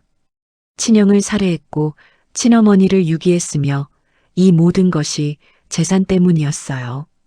이런 피고인에게는 최고형을 내려야 합니다. 무기징역을 구형합니다.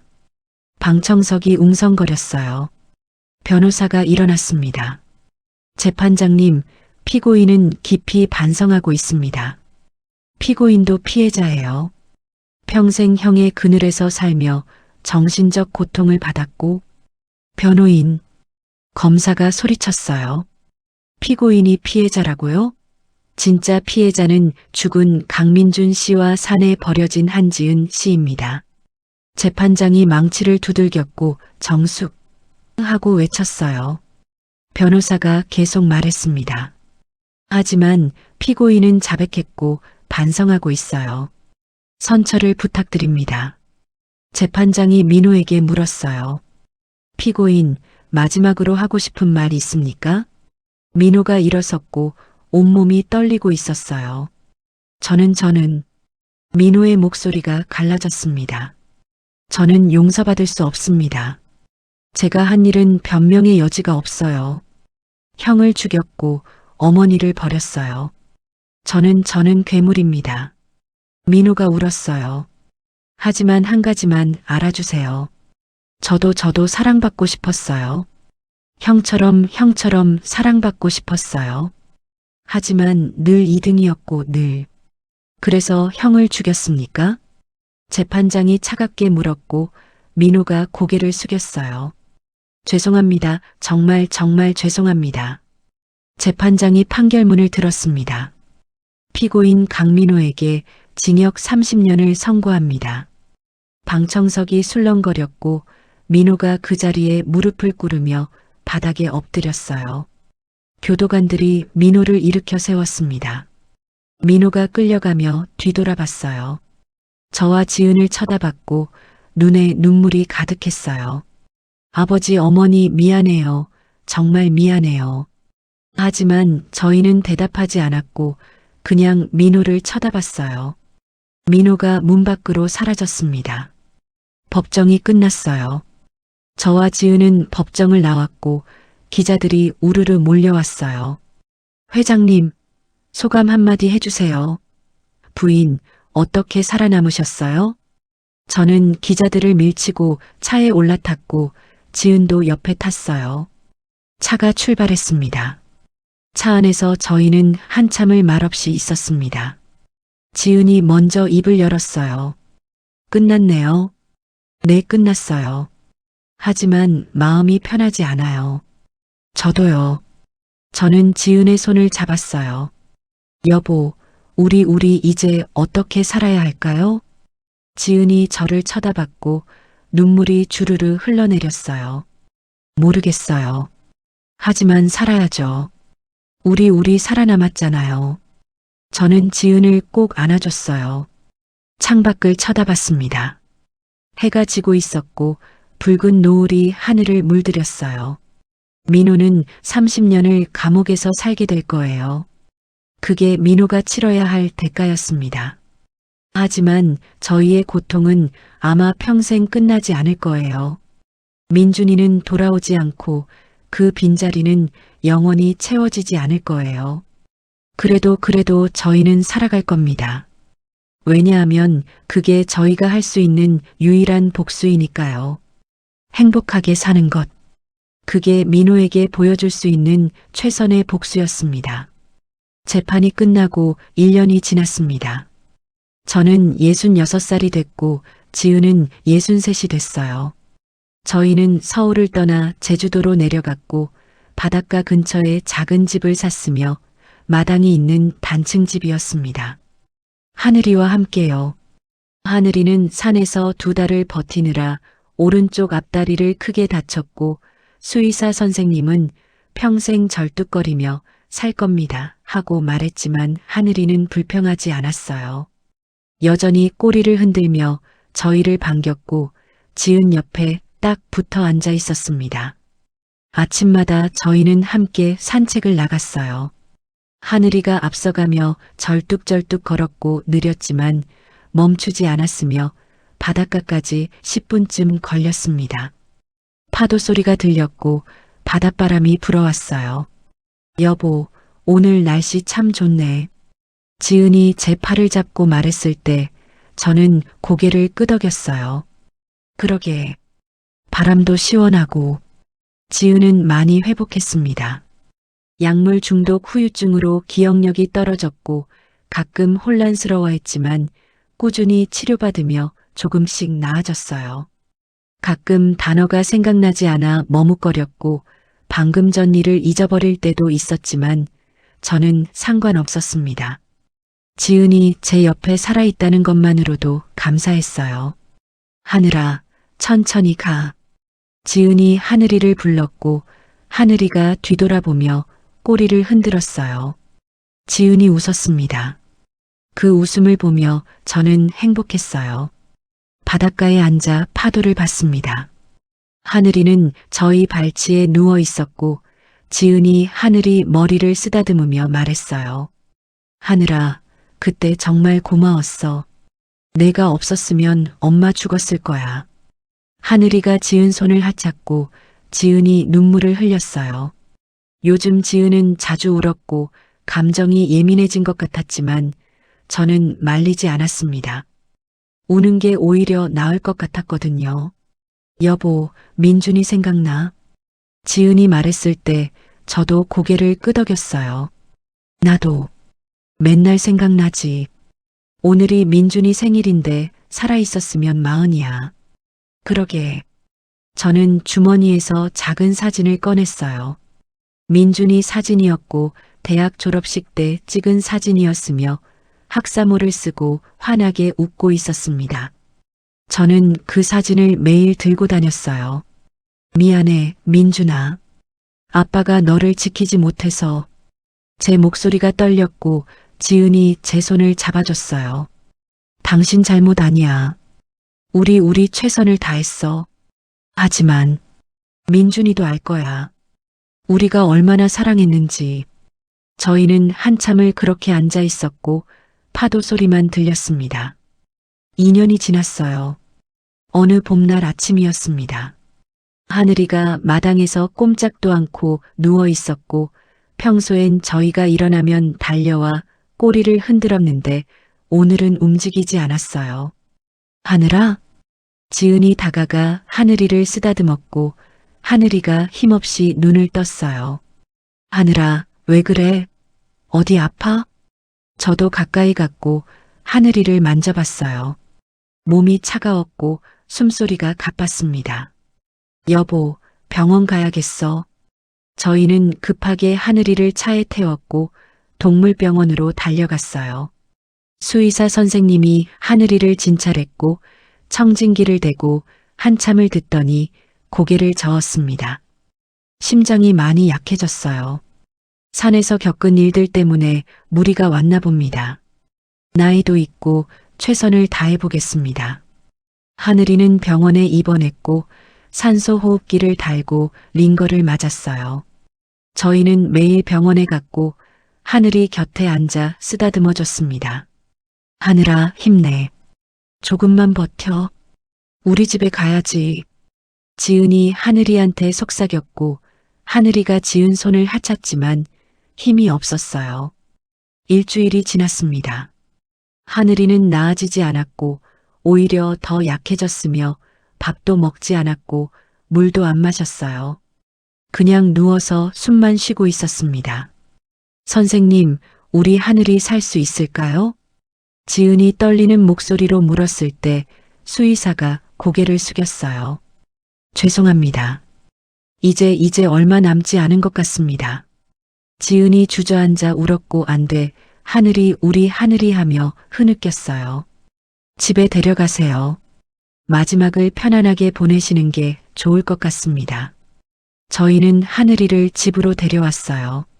마당에 이불을 깔아줬고 하늘이를 그 위에 눕혔으며 햇살이 따뜻하게 내리쬐고 있었습니다. 지은이 하늘이 옆에 누워 안아줬어요.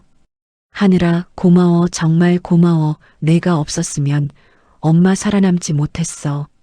지은의 눈에서 눈물이 주르르 흘러내렸고 하늘이 얼굴에 떨어졌어요. 하늘이가 천천히 눈을 떴고 지은을 쳐다봤습니다. 그때였어요. 하늘이가 힘을 내어 일어났고 비틀거리며 일어나 마당을 가로질러 걸어갔어요. 어디로 가는 거지? 저는 하늘이를 따라갔습니다. 하늘이는 집 뒤편 작은 언덕으로 올라갔어요. 언덕 위에는 벤치가 하나 있었고 저희가 가끔 앉아서 바다를 보던 곳이었어요. 하늘이가 그곳에 도착해서 뒤돌아봤고 저희를 쳐다봤습니다. 하늘아, 왜 그래? 지은이 언덕을 올라갔고 하늘이 옆에 앉았어요. 저도 앉았습니다. 하늘이는 저희 사이에 앉아 바다를 쳐다봤어요. 파도가 밀려왔다 밀려갔고 햇살이 반짝였으며 바람이 불었습니다. 하늘아, 예쁘지? 바다. 지은이 하늘이 머리를 쓰다듬으며 말했고 하늘이가 꼬리를 한번 흔들었어요. 작고 약한 움직임이었지만 분명한 대답이었습니다. 하늘아, 너 덕분에 엄마 살았어. 그 추운 겨울에 눈 내리던 밤에 내가 엄마 안아줬잖아. 내 따뜻한 몸으로 엄마 덮어줬지. 물도 떠다 줬고 먹을 것도 찾아줬어. 너 없었으면 엄마 진작에 죽었을 거야. 지은의 목소리가 떨렸어요. 고마워, 하늘아. 정말 정말 고마워. 내가 엄마 생명의 은인이야. 하늘이가 지은 손을 하찼고 그리고 저를 쳐다봤어요. 저도 하늘이를 쓰다듬었습니다. 하늘아, 나도 고마워. 내가 우리 와이프 지켜줘서 정말 고마워. 하늘이가 제 손도 핫았어요. 저희는 한참을 그렇게 앉아 있었고 바다를 보며 바람을 느끼며 햇살을 받으며 하늘이와 함께요. 해가 서쪽으로 기울었습니다. 노을이 하늘을 붉게 물들였고 아름다웠어요. 하늘이가 노을을 쳐다봤고 그리고 천천히 눈을 감았습니다. 하늘아? 지은이 하늘이를 흔들었지만 하늘이는 대답하지 않았어요. 숨소리가 들리지 않았습니다. 하늘아, 하늘아. 지은이 하늘이를 안고 울었고 저도 눈물이 났어요. 하늘이가 같습니다. 저희는 그날 밤 마당에 하늘이를 묻어줬어요. 언덕 위 벤치 옆에 작은 무덤을 만들었고 하늘이가 좋아하던 자리였으며 바다가 보이고 햇살이 따뜻한 곳이었어요. 하늘아, 편히 쉬어. 우리가 자주 올게. 지은이 무덤 앞에 꽃을 놓으며 말했고 저도 꽃을 놓았습니다. 3년이 지났어요. 저는 69살이 됐고 지은은 66살이 됐어요. 저희는 여전히 제주도에서 살고 있었습니다. 매일 아침 언덕에 올라가 하늘이 무덤에 꽃을 놓았고 하늘아, 잘 자고 있니? 엄마 아빠 왔어. 지은이 무덤을 쓰다듬으며 말했어요. 무덤 위에는 들꽃이 자라고 있었고 예뻤습니다. 민우한테서 가끔 편지가 왔어요. 이제는 답장도 했고 짧게요. 잘 지내고 있다. 너도 건강해라. 그 정도였습니다. 용서한 건 아니었지만 완전히 외면할 수도 없었어요. 어느 날 저녁이었습니다. 저희는 언덕에 앉아 노을을 보고 있었고 하늘이 무덤 옆이었어요. 빨갛고 주황색 노을이 하늘을 가득 채웠습니다. 여보, 우리 행복한가요? 지은이 물었을 때 저는 잠시 생각했어요. 행복한가? 민준이는 죽었고 민호는 감옥에 있고 하늘이도 갔는데 행복한가? 하지만 저는 고개를 끄덕였습니다. 응, 행복해. 정말? 진짜? 당신이 옆에 있잖아. 그게 전부야. 지은이 눈물을 흘렸고 제 어깨에 머리를 기댔어요. 나도 행복해. 당신이랑 여기 있는 게 좋아. 저희는 서로를 꼭 안았어요. 바람이 불었고 따뜻한 봄바람이었어요. 하늘이 무덤 위 들꽃이 살랑살랑 흔들렸고 마치 하늘이가 춤추는 것 같았습니다. 여보, 하늘이가 좋아하는 것 같아. 우리 행복한 모습. 그렇겠지. 하늘이도 기뻐할 거야. 저희는 한참을 그렇게 앉아 있었어요. 해가 완전히 지고 어둠이 내렸고 별이 하나둘 떠올랐어요. 밤하늘에 별이 가득했습니다. 여보, 저기 저 별 보여? 지은이 하늘을 가리켰고 유난히 밝은 별이 하나 빛나고 있었어요. 저게 하늘이 아닐까? 그럴지도 모르지. 저도 별을 쳐다봤어요. 밝게 빛나는 별 하늘이가 우리를 지켜보고 있는 걸까요? 하늘아, 잘 있어. 우리 곧 갈게. 아직은 좀 더 여기 있을게. 그때까지 기다려줘. 지은이 별을 보며 속삭였어요. 저는 지은의 손을 꼭 잡았고 따뜻했습니다. 저희는 많은 것을 잃었어요. 아들을, 개를, 평온했던 삶을 하지만 서로를 잃지 않았고 사랑을 잃지 않았습니다. 그리고 그게 전부였어요. 살아남아서 서로를 사랑하며 이렇게 별을 보고 있는 것. 그게 저희의 행복이었고 복수였고 승리였습니다. 여보, 집에 들어가자. 추워. 그래, 들어가자. 저희는 일어섰고 언덕을 내려가며 한 번 더 뒤돌아봤어요. 하늘이 무덤이 달빛을 받아 희미하게 빛나고 있었습니다. 잘 자, 하늘아. 저희는 손을 잡고 집으로 걸어갔어요. 봄바람이 불었고 꽃향기가 났습니다. 봄은 왔습니다. 아무리 추운 겨울이 와도 아무리 어두운 밤이 와도 봄은 반드시 옵니다. 저희가 그 증거였어요. 무너졌지만 다시 일어섰고 고통받았지만 다시 웃었으며 모든 걸 잃었지만 가장 소중한 것은 지켰습니다. 서로를요. 그리고 저희는 오늘도 내일도 계속 살아갈 겁니다. 사랑하며요.